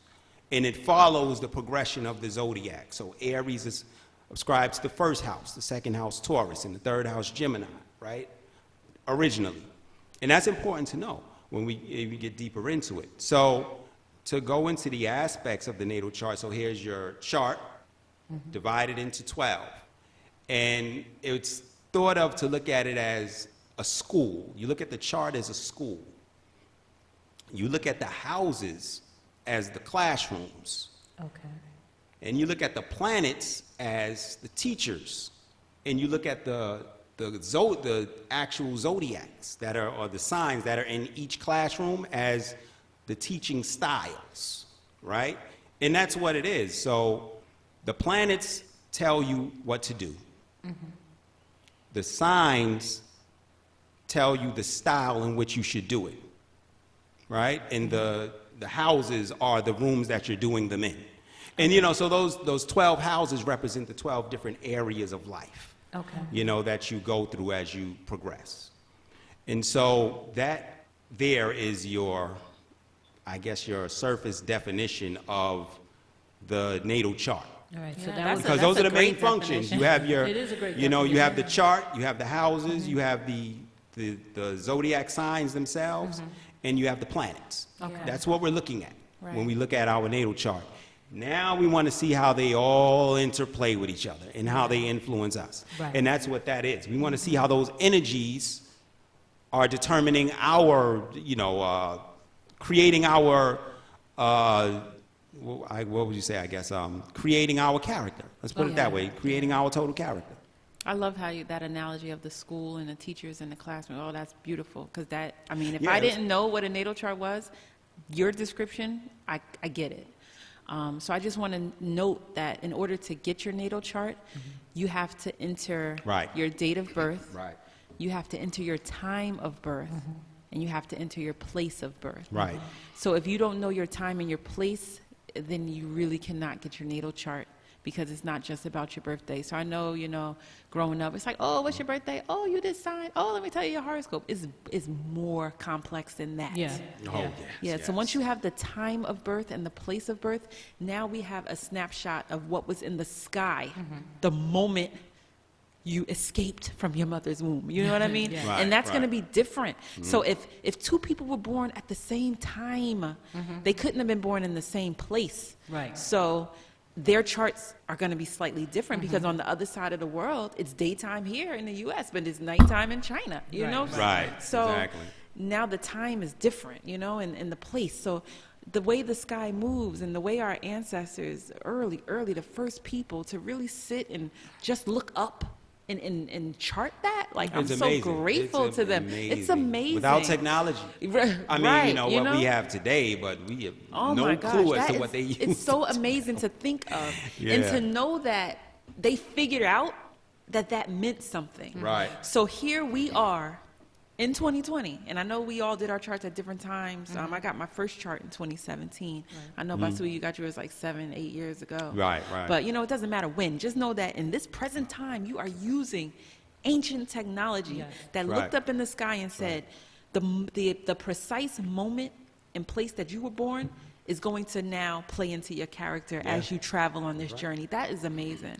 Yes, and again, because I always like to enlighten everybody who's listening to us. And I want to mention, because while Kiana was talking, I was thinking about the 3 wise kings who followed the stars and the movement of the planets to find Christ. And so Christ's precise day and time of birth obviously played a big part also into this development of Christianity. So I know that for a lot of people, a lot of Christians who might be listening to us may be saying, oh my God, I can't believe that they're talking about natal charts and astrology. I mean, if only they knew. Look, can I double down on that? If only they knew can the I double codes down on that were in the Bible. Okay, so just look at the chart in itself.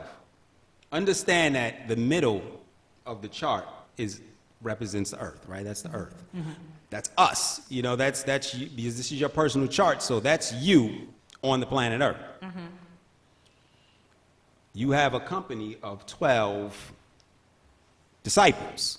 These are your 12 disciples. These 12 houses and signs, they're going to be with you for the rest of your life. Yes. You know, so, I mean, I don't want to insinuate anything, but I'm just trying to say, you are in the middle, and you have 12 disciples that will follow you your whole life. You know, and they're going to help influence and shape your life. You know, so. But what I want us to do is to have an open mind. Right. I don't want us to be closed-minded, because like you just said, Kiana, and I don't know if this went over anybody's head, but there's a lot of codes in the Bible. Right. And the world is coded. And if you are only thinking on the level of this is what's written, so this is what I'm, you're missing you have to be wise. There's nothing wrong. Right. There's really And nothing I mean, wrong the story with, itself, 3 wise men. It didn't say 3 any old bodies. It didn't say, you know, they specifically named them wise men, which is a tool for you. You have to be wise in order to find what you're looking for. Right. And I just want us to always keep our minds open to the truth. If you're looking for the truth, you're going to find the truth. But if you're going to stay closed-minded about things, then you're not going to really discover. I mean, anything. you know, everything ain't for everybody. My grandma, your mother, she always says, eat the meat, spit out the bones. So if anyone's listening and they just feel like there's no meat here for them, then put the whole chicken down, like whatever. But hopefully people will take something from it and start applying it and open a whole new world for them. Yeah. Because, I mean, whether you like it or not, you're still on this journey. Now, you can choose to spend your entire existence doing nothing with your journey. Right. But time isn't going to wait for you. Like, it's still going to go on. It's not going to stop so that when you're ready to start your journey, it continues. No, it's happening without you. That's right. So you can either you can definitely stay on autopilot until you die. That's an option. Yeah, that's definitely. Well, we were talking about that at the look. Your ego is the default. Oh, yeah. And your ego is with you for your whole life. It'll say, hop on my back, I'll take you through life. Exactly. Don't worry about the higher consciousness Yeah, stuff. you could live like that. That's I'll not a take problem. you through. Yeah, it'll get you You through. don't have to open any of these chakras if you don't want to. No not at all. problem. Everybody has the right to be crazy, as my teacher says. It brings us right back to the whole question of free will, because you do have, and this is, and it also brings you back to the whole idea of freedom. Now, you can't pick and choose what freedom is. If you, as a Christian, and Christianity is my foundation because I study Christianity. I do know some of the other religions, but I'm not going there because I'm not trying to be an expert on any religion. Right. But I know in Christianity, we talk about freedom. We say that Christ came and set us free. Free from what? Because if the answer is bondage, then you need to understand that there's a lot of things that keep you in bondage. And if you've been freed from bondage, that means you've been freed to explore. That's right. And to walk.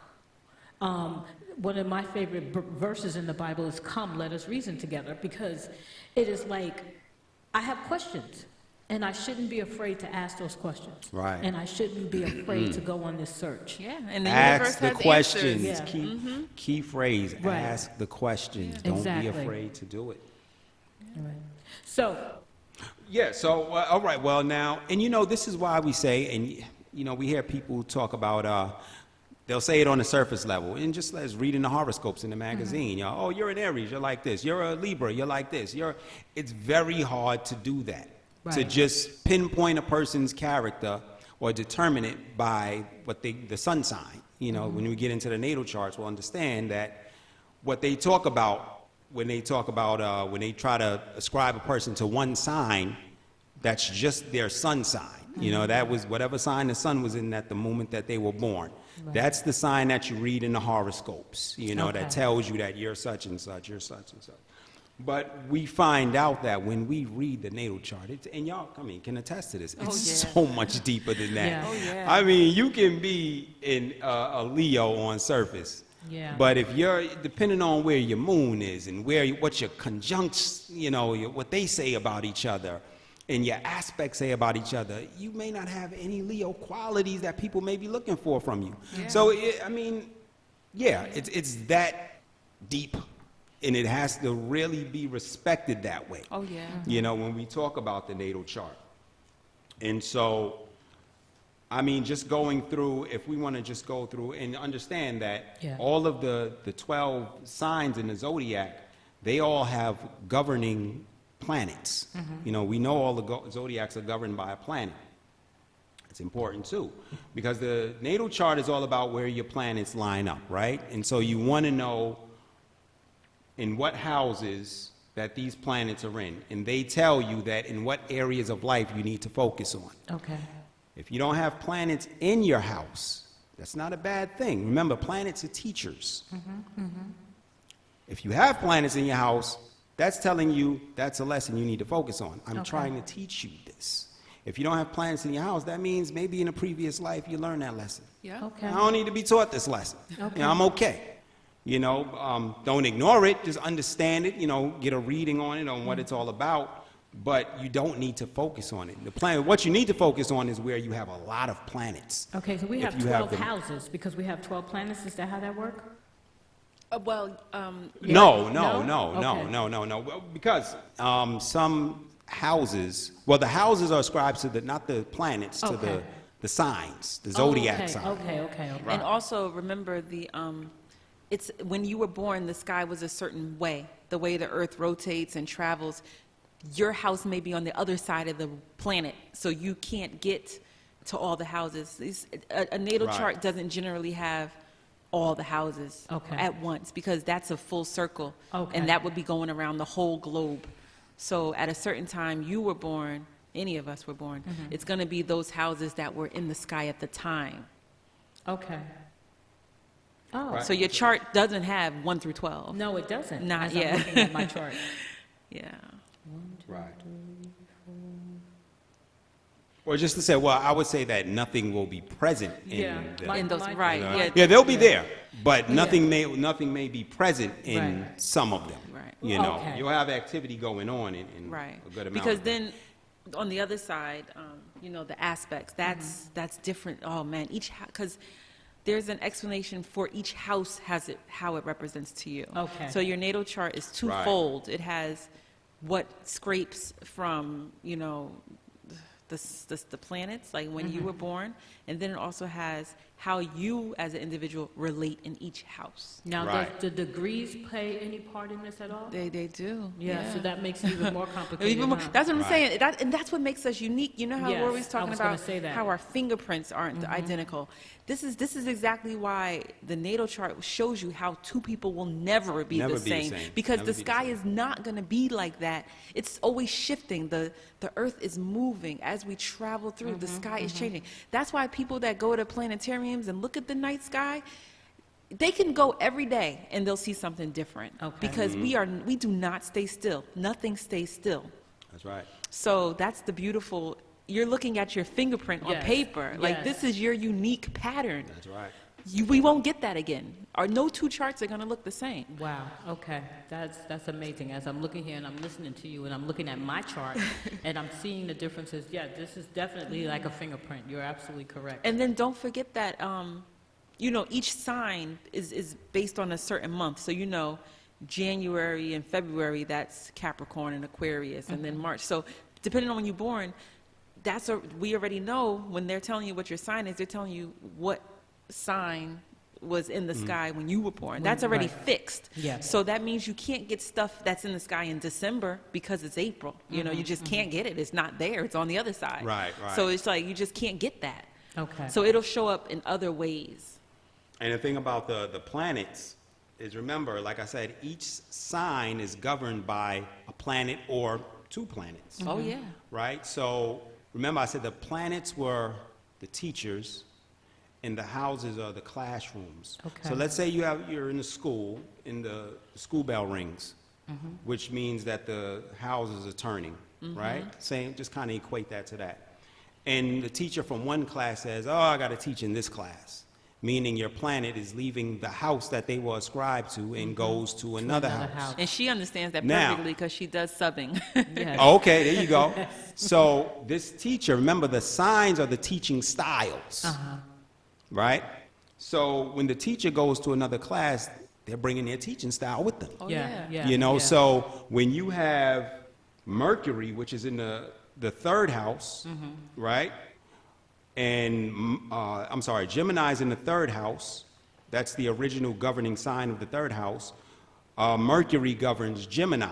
Right. So let's say Mercury says, well, I got to go to the sixth house in the Okay. next period. All right. So Mercury is going to bring the characteristics of Gemini, its teaching style, with it into the classroom.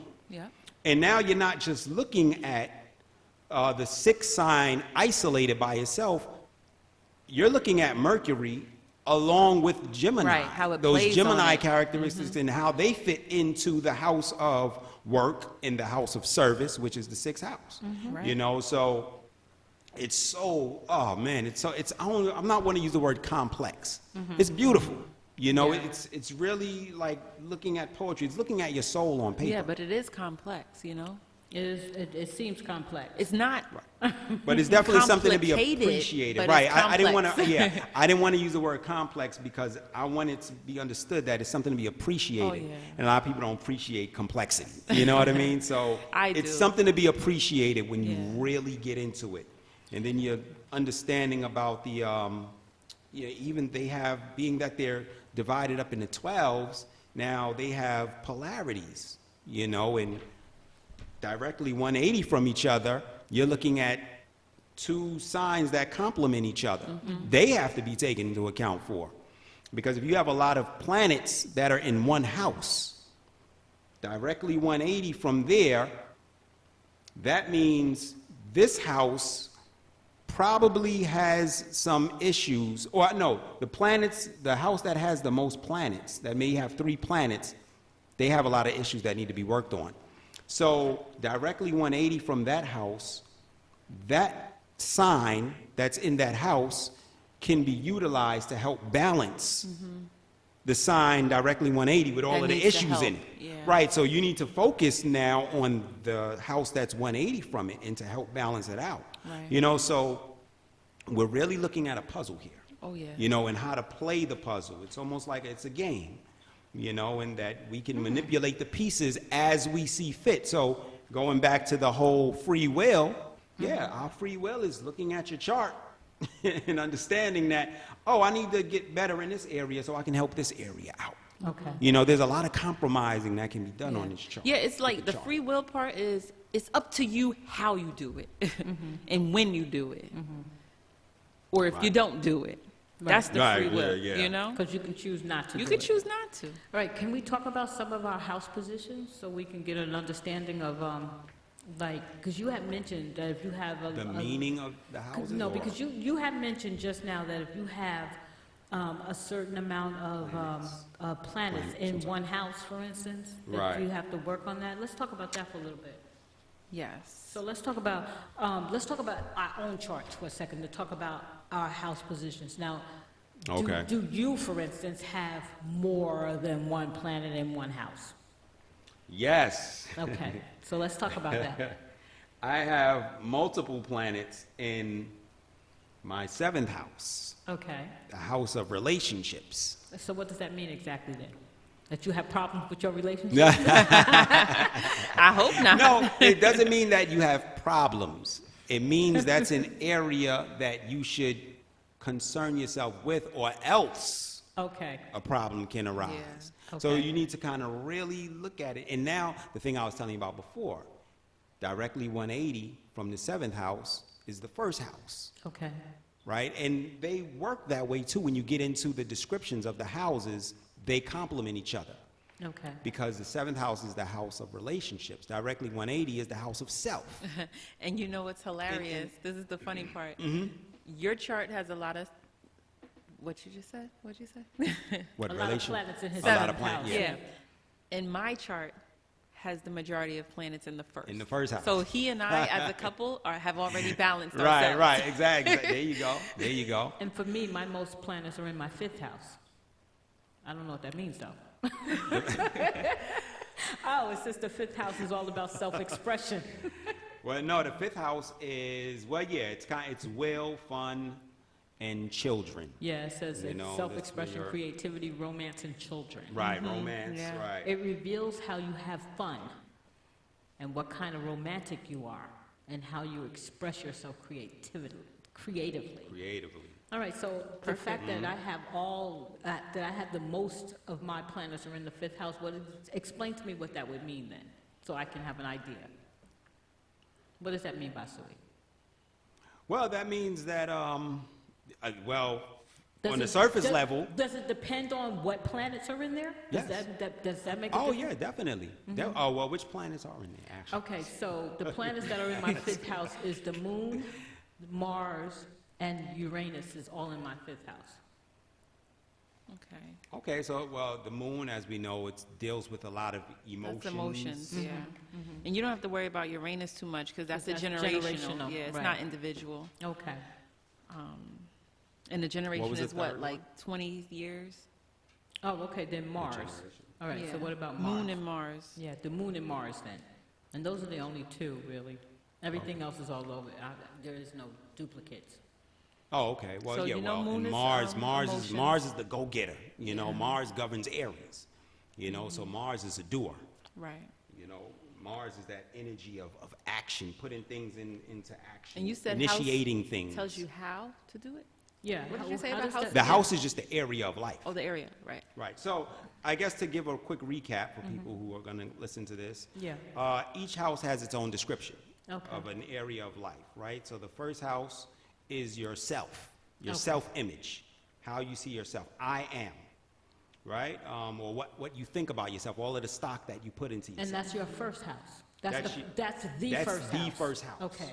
Not Right. necessarily your Not first house, yours, but yeah. the Right, first right, house. exactly. Yeah, if So- things are in the first house, that's what it's about. So if you only have one Right. thing in the first house, Then that means you're not really too much into your self-image. okay. Right. But And what what is that one thing? What would Venus. be the planet. Love. Venus. Okay, right, right. So that's what I'm saying. But it depends on the planet, because Venus is the planet of love, right? Yeah. Right, and look, and if the sun is in your first house, then you are very self-centered. Okay. Well, You my know, son is not in my first house. Okay, yeah, but I'm just trying to drive home the Yes. point that, right, Right. depending on the planet Okay. that's in that house. It yeah, manifests yeah. differently. Yeah. Oh, So okay. read 7, But- because you said you had a lot of stuff in 7. So you did 1, because I'm 1. Yeah.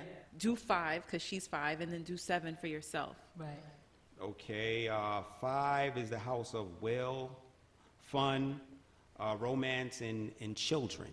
Right. So those are things that are pretty much And you have valuable to right. you. If you have a moon, you would have a strong That's emotional where your attachment emotional, to yeah, your ties are family. with those things. And then it would make Family sense ties, that the Venus need would to- be in that house because of love, right? Your Venus, I thought you said Your your Venus is in one first. in the first house. Yeah, you didn't say Venus was in 5th house. Oh, that's right. Yeah, Venus is in first. So yeah, my moon and my Mars. and Mars is in, and Mars represent fifth. what?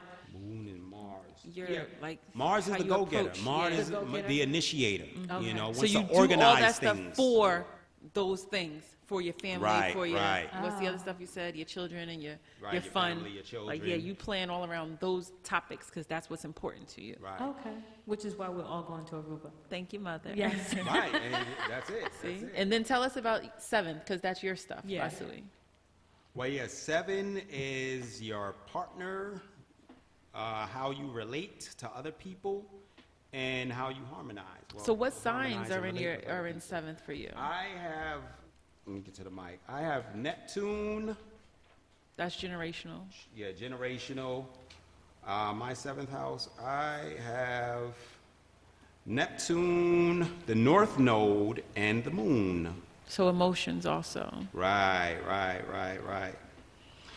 You know what? My moon 7th. I think they were lessons that I already learned. You know. Okay. What Yeah, kind yeah, of lessons you know. are learned in that house? And with that, and with Well, the moon when your being in if that your planet, moon yeah. is in 7th, you can have a very deep attachment Hey, that's to like the song. when the moon is It's in the 7th 7th house. house. Yes, There you go. yes. Is my Sweet. Jupiter aligned with Mars? Yeah, is Jupiter aligned with Mars? Because I like to know. That's a song from Hair, right? Yeah, that's where I don't know what the song is from, but that's Yes, Aquarius. Yeah, that's The garden Hair. of Aquarius. Yeah. That's some man. Let's go get those lyrics because that Yeah. song is deep. It's talking about this stuff, That's this right. planetary stuff, and y'all But thought he y'all was said, just wait, singing he musicals. was like his moon is in his 7th It's- house. My See? moon is See? This is the dawning of the age of Aquarius. All right, Now, so mine would say that being that my moon is in the 7th house, it says that I need to control my tendency to depend on others for emotional stimuli, Okay. right? And that would be the moon in the 7th. You know, Okay. the moon, it's tendency Emotional, to be right. emotional Yeah. to others or And then get 7th that. is relationships. So yeah. Right. So, you know, you see how the style gels with the house that you're Okay. in. You know, Okay. and it's all So about you just know, mix and matching them up. staying with emotions. You said your moon was in 7th, Moon is in 7th. and your moon, Caroline, was in. My moon was in the 5th house, right? Interesting. Yeah. Okay, so my moon is in the 4th house. So my emotions are in this area. Tell me about the 4th house. Is that home, I believe? The 4th is home. The 4th should be home. Yes, the 4th is home. I feel. Okay, so that's where my moon is. So my emotions are always about how I feel. Right. And I feel very strongly about my home life. You feel very Yeah, right, strongly about your home Which makes life. sense, you know? Yeah.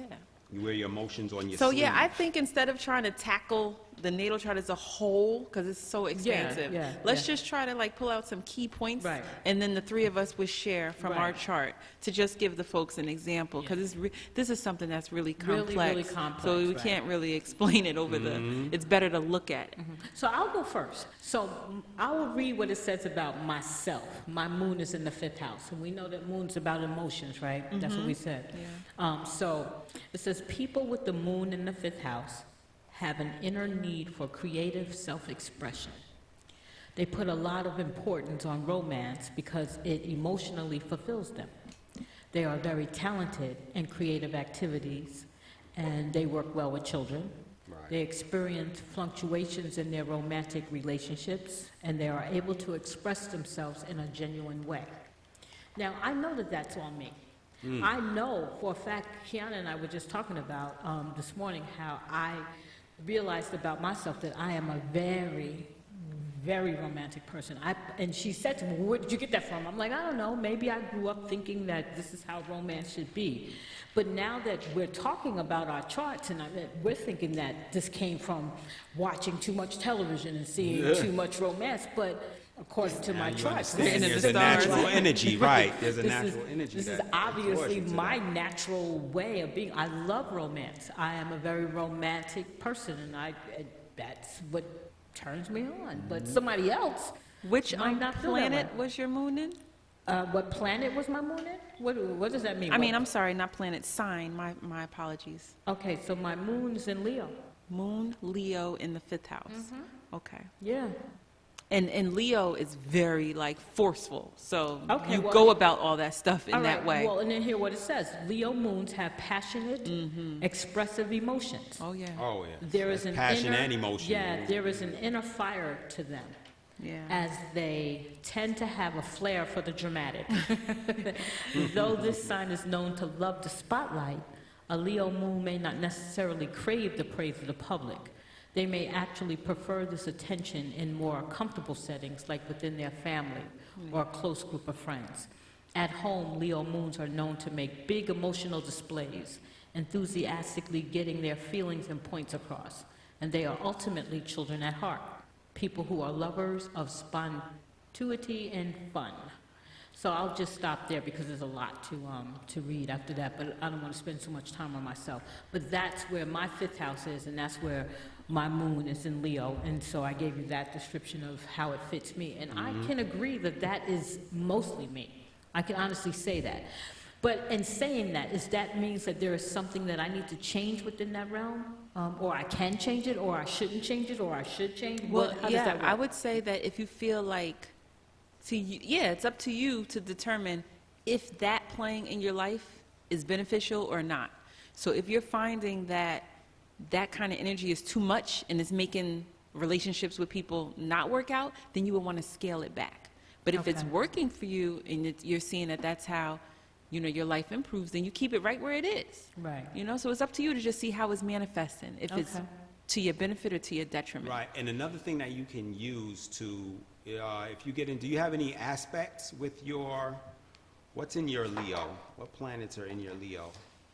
Okay, what do you Because mean? aspects help to just, actually, they will answer the question that you just asked. It answers the question of what energies can I use to help further, to help. But when you with say this energy. aspects, where would I find that information? like, On what page? Or That would probably be towards the end of your natal chart if we're using the same one. Are we talking That's about- basically the angles that the planets have to each other. So if you see one planet is squared this planet, but I believe actually this natal chart. There's so many aspects because they go through each one, how each one are we plays. talking about, One that's discordant. Discordant, okay. Right. You see or- something related to Leo. We're looking for the ones with Leo. okay. Right. But You're looking for Leo or Moon? Which are we one? looking for moon? Because my moon is discordant to Jupiter. Is that what you mean? Your moon is discordant to To Jupiter, yeah. Well, actually, my moon is also, the moon, are we talking about moon? Because when we talk about this, we're not talking, there's no Leo here. There's just the planet itself. Right, just the planet, right. The sign won't be there. Right, so what part of that? Because Right, you so have- what you're doing now when you're looking at it is you look at your moon and you look at Jupiter. And there's usually when planets are discordant to each other. Now, see, they're using different terms because They have blending the also. general term, right, they'll use blending.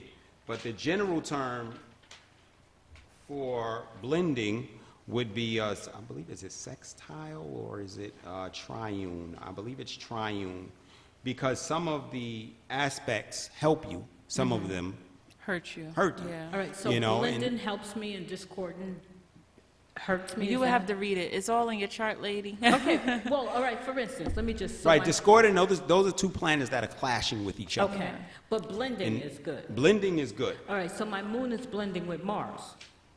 That's what it says. So does that make a difference? Your moon is blending with Mars? Yes. Okay, yeah, that's good. Okay, That's so it good. says But- you have a great deal of emotional energy, and you need to learn how to channel it into constructive endeavors in order to keep your balance and sanity. Right. Your natal chart is going to describe how your planets move with each other. So the description that it provides, you would just want to follow it because Okay. it's like advice for how you can best use these planets. Okay, so basically, that's what it's telling me. Yeah. It's giving me advice. Okay, all right. So Yeah. I'm gonna That do way, when it starts to tell you what's clashing, then that's the one you want to kind of stay away from, or just reduce it some, because you don't need more of the clashing. Okay. You want a smooth life. So if you see that things are clashing, then you want to do the opposite of that sign, Okay. the opposite of that planet, Okay, because everything has an opposite, and it's on the 180-degree side, okay, the direct opposite. okay. Let's move on. So if something is clashing with this, then you could just look at what's opposite to the thing that clashes and focus on that. And that's Okay. how you balance it. Okay, all right, that's fine. So I will look at that. So, okay, next. Okay, so my moon is in the 4th house, and it's also in Capricorn. So it says that my moon is in Capricorn, meaning that my emotional self is somewhat repressed in the name of responsibility, seriousness, and rationality. I crave guidance and comfort from a teacher or parent. And because it's in the 4th house, it means I find security and safety through my home and my family. Okay. That sounds about Which like sounds me, about yeah. like you. Yes, it does. And the craving guidance and comfort, that's why I'm constantly going to coaches. I done been Yes. to all the coaches in the world. Yes, I know. I asked you about that today because I go to no coaches. Well, you don't need that. I don't need it. Not in your natal chart. But me, I crave that. It said crave, which means I have to. Yes. I literally have no desire to go to any coach whatsoever. And Basu, you want to share a little snippet Yes. of your moon? Well, yeah, my moon is in the 7th house, right? The house of relations. I seem to attract sensitive people as partners. Perhaps those who want to mother you or be mothered. What? Well, I crave guidance of a parent. So. And I'm bossy, you say, so I do like to mother people also. Okay. Yes, she has a bossiness to her. Yes. Your feelings are greatly influenced by those with whom you are in close personal contact. You want to be popular with others. Are you inclined to seek partners who can bring out your symptomatic side or play on your emotions? Like the cards. Oh, yeah. The cards, you know? Yeah, we have those, those couples cards where we ask each other questions. Because he's not so forthcoming with info, so I got the cards to just you're draw not it out of forthcoming him. with info? It's not that I'm not forthcoming with info. It's just that she's An overcome. oversharer. Yeah. So she expects me to, So the cards help, Match where because I she's saw at. that he needed some assistance, a little nudging in that area, so that Okay. he's very cooperative when the cards come out. So, All righty now. yeah. Yeah. But So- and that's a great thing about the natal chart.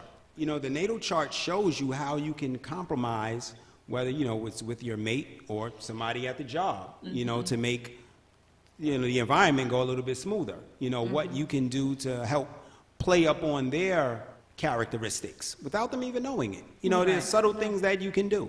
Absolutely. Let's talk about the North Node in Lilith, because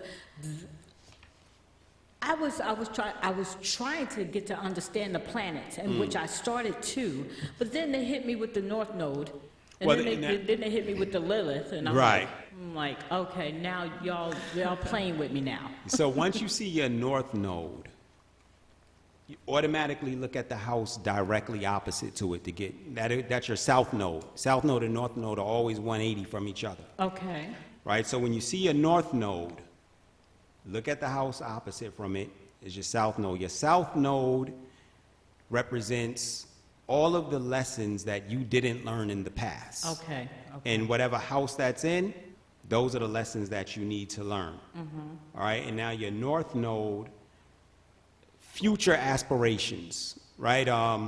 Things that are set up for you in the future, or forthcomings, things that may not be too favorable for you, but are there waiting for you in the future. Almost like a predetermined outcome, Okay. your north node. Yeah. So south node is about past, and north node is about It's future. about future. Right. Okay. How you should move forward. Right, and the node, those north and south nodes, they're really, really focused on this notion of karma. So it's really telling the story of all your journeys from all the lives that you've lived so far. It tells the full story of your soul's journey. So in this lifetime, you want to focus on those nodes that can tell you, like Basui said, what you, it's kind of like the Cliff's Notes of what you need to work on while you're here. Exactly. You know, like you can read the whole book, which is the natal chart, and understand that, or you can just skip right to the north and south node and figure out, okay, what's just the main idea of what I need to work on, because that's where you'll find the answer. Okay, so your north node tells you what you need to work on. Well, your north and south together tells you where you've come from and where you're going. Okay. So that's like the short version of the entire natal chart. Right. Okay, so when it tells you, like, okay, so let's go through our north nodes. So my north node is in the 6th house, which means my south node is in the 12th house. Correct, right. Yeah, I'm looking at it. That's what it says. Correct. Whatever you correct. say. Keanu's looking at me like, I don't know. This is a whole lot of I have to math. figure that out. And I don't, mathematically, I yeah, do it's not like, know. ooh, I'm counting fingers like 1, 2. Yes, I'm looking at my chart, and it says my north node is in the 6th house, and my south node is in the 12th house. Okay, What's your perfect. 12th house? That's just like the spiritual house. Yes. Right? Yeah, The subconscious mind. Yes. So just to read a little bit of mine, it says, the north node in the 6th house signifies a karmic need to concentrate on his daily routines. He must establish a stable schedule, take care of his health, and fill his reality with activities. Such a native must get more connected with his body, exercise, and keep it in good shape. He is born with an overactive spiritual world, which makes him forget that he was a carnal vessel too. He must pay attention to nourish and nurture it daily, or else health problems will appear. Also, a 6th house node can bring to the native a karmic road of serving other people.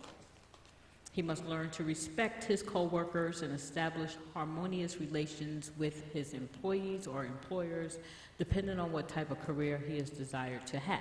So it looks like I got a bit of work to do. All right. And you hear there are a lot of forthcomings Yeah, about the North Node. Yeah, North yeah. Node is telling you all the things that you need to do before it hits you. Yeah. So, so if I paid attention, as Kiana said, this is like the Cliff Notes version. Yeah. So if I paid attention to all of the things in the North Node that is telling me that I should be aware of, then I could best... Well, the south too, the opposite. So your 12th house is your karmic past. Well, yeah, like Kiana said, Yeah. the South is telling you where you're coming from. Yeah. You know, and So you need to pay attention the to negative both. imprints that you well, still... then moving forward, it says the individual South Node in the 12th house suggests that he has passed time in prisons. Oh, come on, don't focus on that. Monasteries or asylums. Asylums, probably. That sounds about right. I'm really, Kiana, really? Yeah, but like- remember, we're talking about the entire being of your soul. So you're Karoline now for the past, 5 decades, but we're talking about your But soul check from the this beginning. out, though. Check this out. So that could have And been like this is a subconscious... 1,000 years ago. This is a subconscious level that you're working on it. I mean, you Okay. lead the women's ministry, right? Yeah. And yeah, your South Node is yeah. about imprisonment.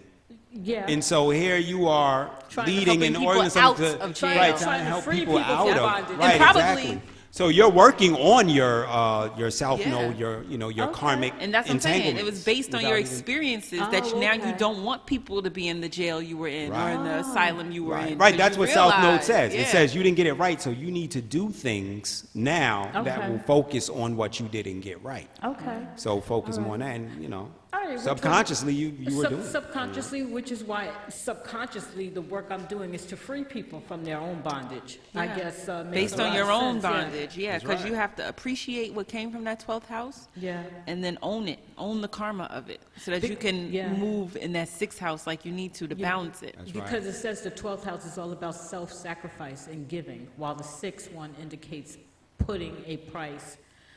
6th house, North Node people know how to give for free, but have not learned to price their efforts and products. Oh, Yeah, okay. yeah. A life lesson for them is to understand the value of their work through money and benefits they receive from it. Which also is because I'm so determined to free people. Yeah. that, yeah, Hey, I want you to be free. I want you people to be free. Free from anything that puts you in bondage. All right, Vasily, you're up. Or Kiana, you're up. Oh, well, I have mine up right here, and then Yeah. I'll pass the booklet to him. Which one are we On on? the We're north on the node. north We're node. still on the north node. North node. I have that here for you. So my north node is in the 10th house. Okay. So my karma was from the 4th house, which was a reliance on family. And my soul mission is to build my role in society. So it says, the 10th house will urge me to explore life issues, including those around my career, reputation, and role in society. It's how you achieve out in the world. It includes a role that's often publicly visible. No matter how foreign this sounds to me, these life issues are to be explored over the course of my lifetime.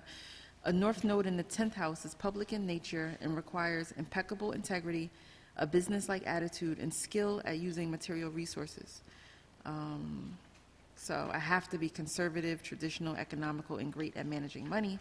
With this sole mission, I have to channel my deep emotional foundations into supporting your family first and then offering support to others. In my past 4th house lifetimes, I have created deep emotional foundations and established my relationship with and my role in my family life. But a 10th house soul mission asks that I take care of anything undone at home and then step outside the nest. Mm-hmm. So it's, my polar opposites are 4th and 10th. Mm-hmm. So I'm going to be looking a lot into what the 4th house represents. That's where I came from. That's the karma of the 4th. And then stepping into what I need to do with the 10th in this life. Right. Well, I'm listening to you give your explanation to and what it was saying, and that's the type of field, the work field that you're in. I know. Yeah. There you go. So your work actually represents that. Okay, and Vasui? So my north node in the 7th house, it's your life purpose and soul mission according to comic astrology. The 7th house symbolizes the area of life and life issues to explore throughout your life. Karmic astrology is a spiritual approach to astrology. I've created 3 steps to living your life purpose outlined below. So what's the opposite of the 7th? If you want to go deeper, the 7th? No, you have it right in front of you. Okay. Your karma comes from which house? The opposite of 7th. Well, the opposite of 7th is going to be the 12th. Is it? The 2nd. Exactly, it's right there in front of you. The opposite of your 7th is your 2nd. Yeah, you see it. I'm not seeing the opposite. No, it says first. The opposite of 7 is first. Right, I'm sorry, right. The opposite of 7 is first. Yeah, there you go. So that's where I your want to that's the appreciate your family, first right? house. His, self. Oh, His Right, karma comes from first house. okay. You're supposed to be summarizing that. Right, you have many past life experiences focusing on yourself, your appearance, and your outer personality, sometimes at the expense of relationships. So if you turn the page, you'll get to where you're at here, what you need to work on, step 3. So Okay, his so opposite from 7th 7th is life first. issues. All right, transfer your innate strength to others who need it more. I kind of do that. Well, that's your mission now. Yeah. Exactly. That's why you kind of do it. This is what you were supposed to do. Because in past lives, you spent too much time focusing on self. Right, So in right. this life, you need to be in the 7th house. Yeah, and it's amazing that the things that we should be working on, we kind of do. We already are, without even knowing. That's the that. beauty That's of the it. subconscious that's Yeah. already working with your soul. Right. And then lastly, what does Lilith represent? Because I think when I was looking it up to find out what does that mean. That's the black moon. Yeah. Yeah. So that has some kind of significance, but not really, right? That's, I mean, everything has significance, but it's not one of the main characteristics. Like your natal chart is going to give you your main things, going from sun down to, what is it, Pluto? Like sun Yeah. to Pluto, Right. our solar system. And then, of course, it gives you the other cosmos that are out there. But the Lilith is the black moon, so it's just different. Yeah, I'm not too savvy with the Lilith. It plays on you, but Sure about living, how it plays on you. Okay. Well, does it make a difference what house is in? well, everything, yeah, yes, it does because he told you that's the Well, yeah, house is the what? Your areas of life, your classroom. Yeah, so your that's areas the of wherever life. it's in is So- what matters to you. Okay, well, then, I don't know what it means, but my Lilith is in my 5th house. Okay. It's actually, I'm looking it up. It says that the black moon Lilith represents a person's primitive impulses and behavior in their rawest form. Okay. So that's the black moon Lilith. It's your, what's that word you said earlier about, like the default, like your ego, like that's your Yeah, raw that you. is your- yeah, like when your- you're born, like this is it. Before your you learn default, anything, your regression. this is what you're coming with just from the door. Really? Yeah. Okay. What does yours say? I need the book. My Lilith, Basui's Lilith is in Pisces. In which house? His is in the 12th house. Yeah, my Lilith is 12. Yeah. Let me check on No, mine. my Lilith should be 11. Oh, I'm sorry. My bad. I spoke out of turn. My Lilith is in Sagittarius. And your Lilith is in Pisces, and your Lilith is in what? In Leo. Remember, Okay. my Lilith is in Yeah. Leo. In the 5th house. I don't know why I don't see the house on mine. Well, I'll have to look at my aspect and things like that, but yeah, You should see it right here. If you're looking at this, see? true. It tells you here what That's house right. is in. Let me grab it. Yes, my Lilith is in the 3rd house. Yeah. And Basui's Lilith, you said is 11? 11. Yes, 11th, okay. Okay, so we're not really, just while they're looking this up, let me just say, we don't know exactly everything there is to know about our natal charts. We're learning it as we go along. Right, right. Yeah, We're when just would we go to sharing- work if we spent, because this is if we took all the time to really study this, you would literally have to be holed up in your house for Yeah. about 4 months straight, never leave. Exactly. So this is something that you just carry with you and do daily, and because you're alive. So everything that we're doing to work on ourselves is until we die. So we have Right. time. Oh, yeah. I mean, we don't know when we go. Today could be my last day. Who knows? But I'm just saying, while we're here, this is what we're doing. This is the Right. study. So there's no finishing this. Like, you know No, what I'm not saying? at Like, all. there's no understanding it and finishing it and being done. No, this is what you're doing every day. It's your lifelong journey. Right. It's what we're here for. And look, it's telling you that this is what you need to do every day in order to correct this. So you have to work on this for however long it takes to correct whatever it is, the message that it's trying to tell you needs to be corrected. And like he mentioned, Basui mentioned earlier, Kiana mentioned earlier, this is a snapshot of when you were born. So it's Yeah. not like you have to go and get your natal charts done every month or something Oh, like no, that. it's a Do one-time thing. Yeah. You do it one time, Right, and that's it. right. Yeah. And you'll follow it. And it says that this Lilith is the furthest point of the moon's orbit. So that's why it's like complete opposite of where the actual moon is. So it's like a shadow. That's why they call it a black moon. So it's like you see the moon, there's the moon. The exact opposite of the moon is a shadow of the moon. That's the Lilith. Okay. And that's your primitive form. So All right. So that's how you are in your primitive state? yeah, Like- like whatever that description is that it says about you, that's your primitive state. Like if you weren't conscious, this is Right, how you that's would your operate. default state. Yeah, That's who. yeah. So that Yeah. would be important to know, so that you know what your default is. I guess that's how we would look at our black moon Lilith, is what is our default, you know? Okay, well, when you put it like that, I'm going to read this and you tell me if this seems like it's my default. Okay. Okay, it says, Lilith in Leo has felt ashamed or otherwise wrong for calling special attention to themselves, for seeking the spotlight, or for seeking to be better than others in competitions. This may feel uncomfortable with people expressing these Leo traits. This shame or discomfort can lead to extremes or behavior in these areas, which can exasperate the problem. They need to find ways to accept the very natural need for applause. Self-acceptance is the key to moderation and empowerment. All right, so what I'm trying Sounds good to me. Yeah, because, as I'm reading this, I do know that I do have an issue. It sounds like your personality Yes, a little bit. Yeah. it does sound like my personality because I do have an issue with self-praise. Yeah, you shrink. Oh, Yeah, okay. yeah, I do.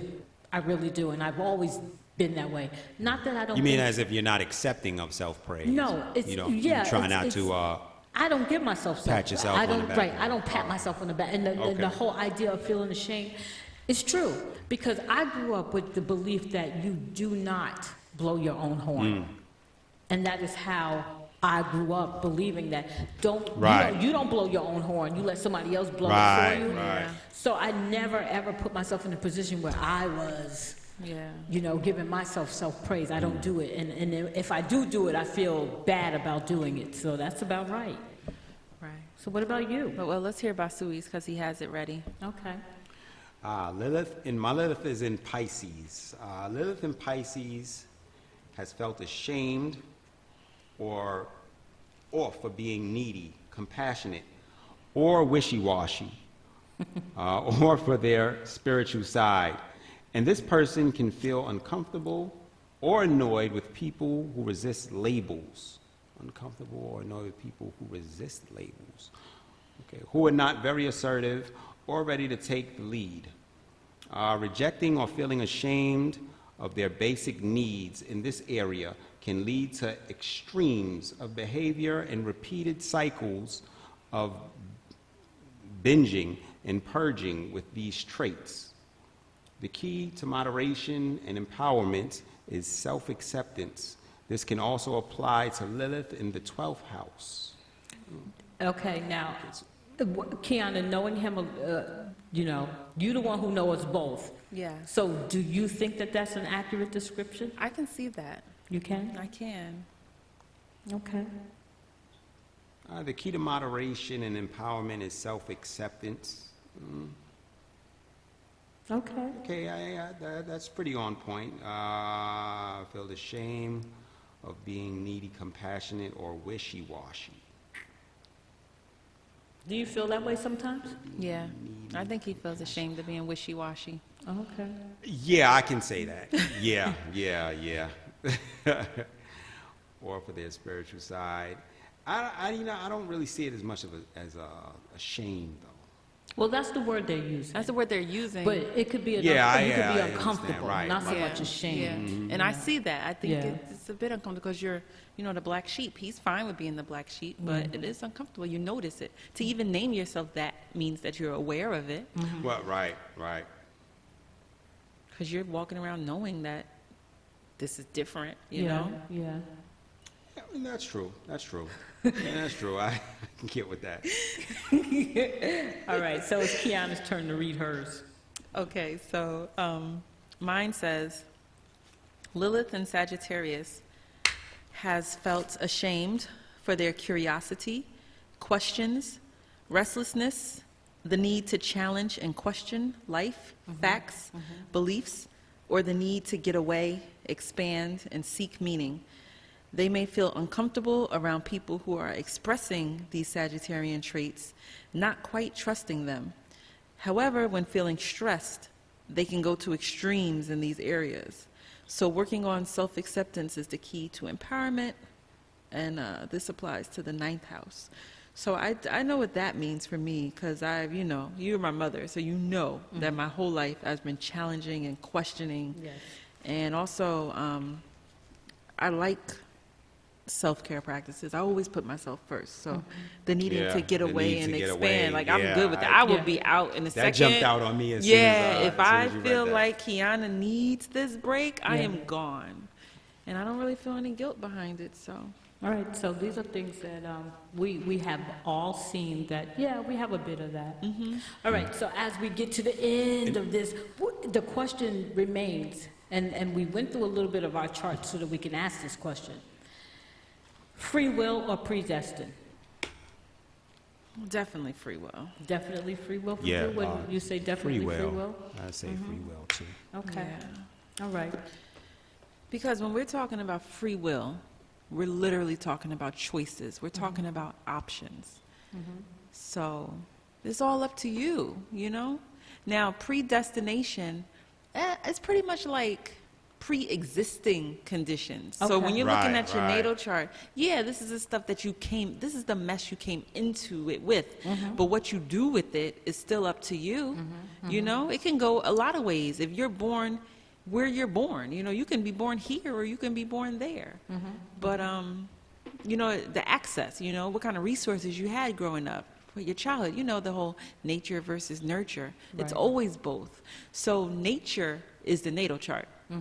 But nurture is how you get your free will, because you know the options. If you grew up in a house of lack, now you've told yourself you have to go out and maybe steal or do things in that direction. But if you took that same child and put him in a house that didn't have those requirements, they would make different choices. So, you know, you didn't change their destiny. You just put the situations just played out in a way where they chose this, not that. So that's how we are every single day. A choice, this or that. And it's up to us. And it's like that movie. Remember, anyone that's out there familiar with Black Mirror, they had that movie. What is it? What's it called? Whatever. Bandersnatch? Bandersnatch. Whatever, something like that. And we literally could watch it a certain amount of times, and we were able to pick the outcome. That is the perfect example of free will. It's like, if you do it this way, you're going to get a whole nother set of dominoes. It's like the other movie, The Butterfly Effect. You change one thing, you change everything. So that's the beauty of the free will. We don't know what you're going to do with these cards, but it's up to you. Yeah, and just the fact that the natal chart is really, it's a game of manipulation. You know, especially, you know, once you really get into it, and like I said, you realize the polar opposite houses, and you figure, you can say to yourself, well, if I work on this house, I can make this one better. And if these planets are too close to each other, maybe that I need to work on another planet in a different area to offset that conjunction. I mean, that's just free will right there. You know, just that ability to say that I can work on what I want to make things better for myself. You know, and the natal chart forces you to do that. Because no one's going to look at their chart and see a lot of, well, what you may perceive as negativity and say, I'm not going to do anything about it. Right. You That know? would be crazy. Yeah, exactly. The first thing we see, that would when be we see unusual. something it would be unusual, right? Because when you know better, you do better. When you know better, you do better. Right. So the first thing your mind tells you to do is, I need to work on that. You know, I'm not accepting that. You know.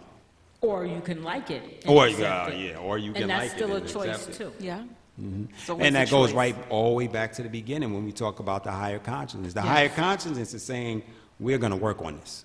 You know what I mean? It's not going to just look at it and see words on a paper. You know, just like reading any other material. This is not, you know, random material. This is telling you how to become a better person. And you're absolutely right. Everything does come full circle.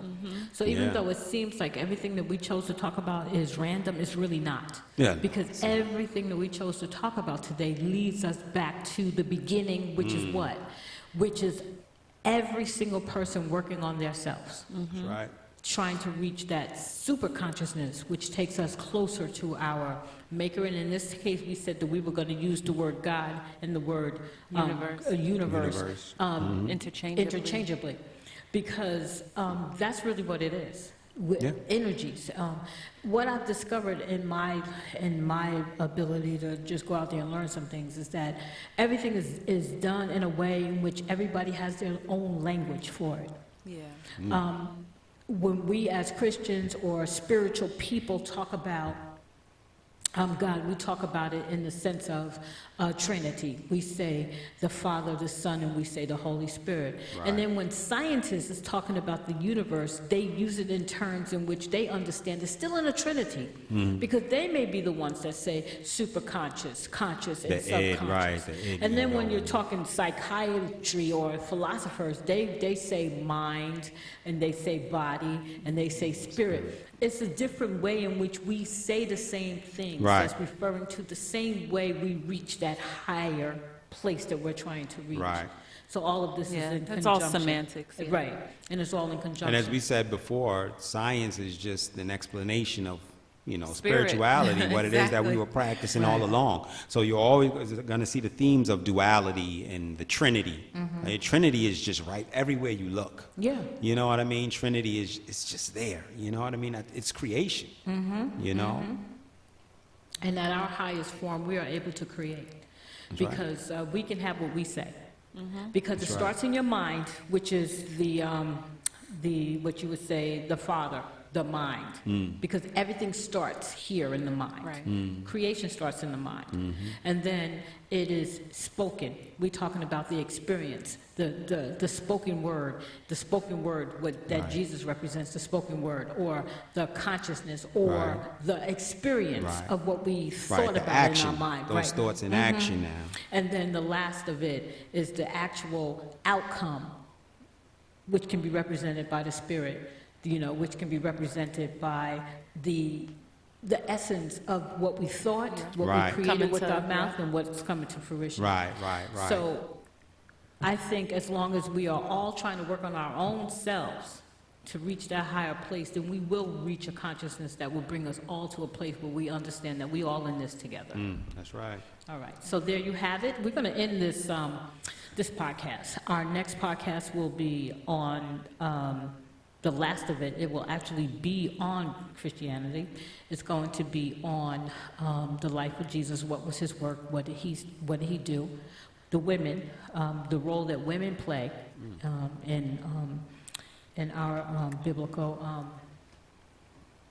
doctrine, what we're doing. And I think there was a third part of it. I have to actually go and look at my paperwork to find out what that was. But we're going to come back and we're going to finish up our segment on religion. I want to thank you all for coming and listening. Certainly. And I want to thank my guests for being here today, Mr. Basui. Certainly. M-Shu. M-Shu. Nika Amen. Nika Amen. And Miss Kiana Jones. And I am Dr. Karoline Bethea-Jones, and we just finished a segment on religion. And again, we'll be back in March where we'll be talking about Christianity. We're going to talk about the role of Jesus. We're going to talk about the role of women.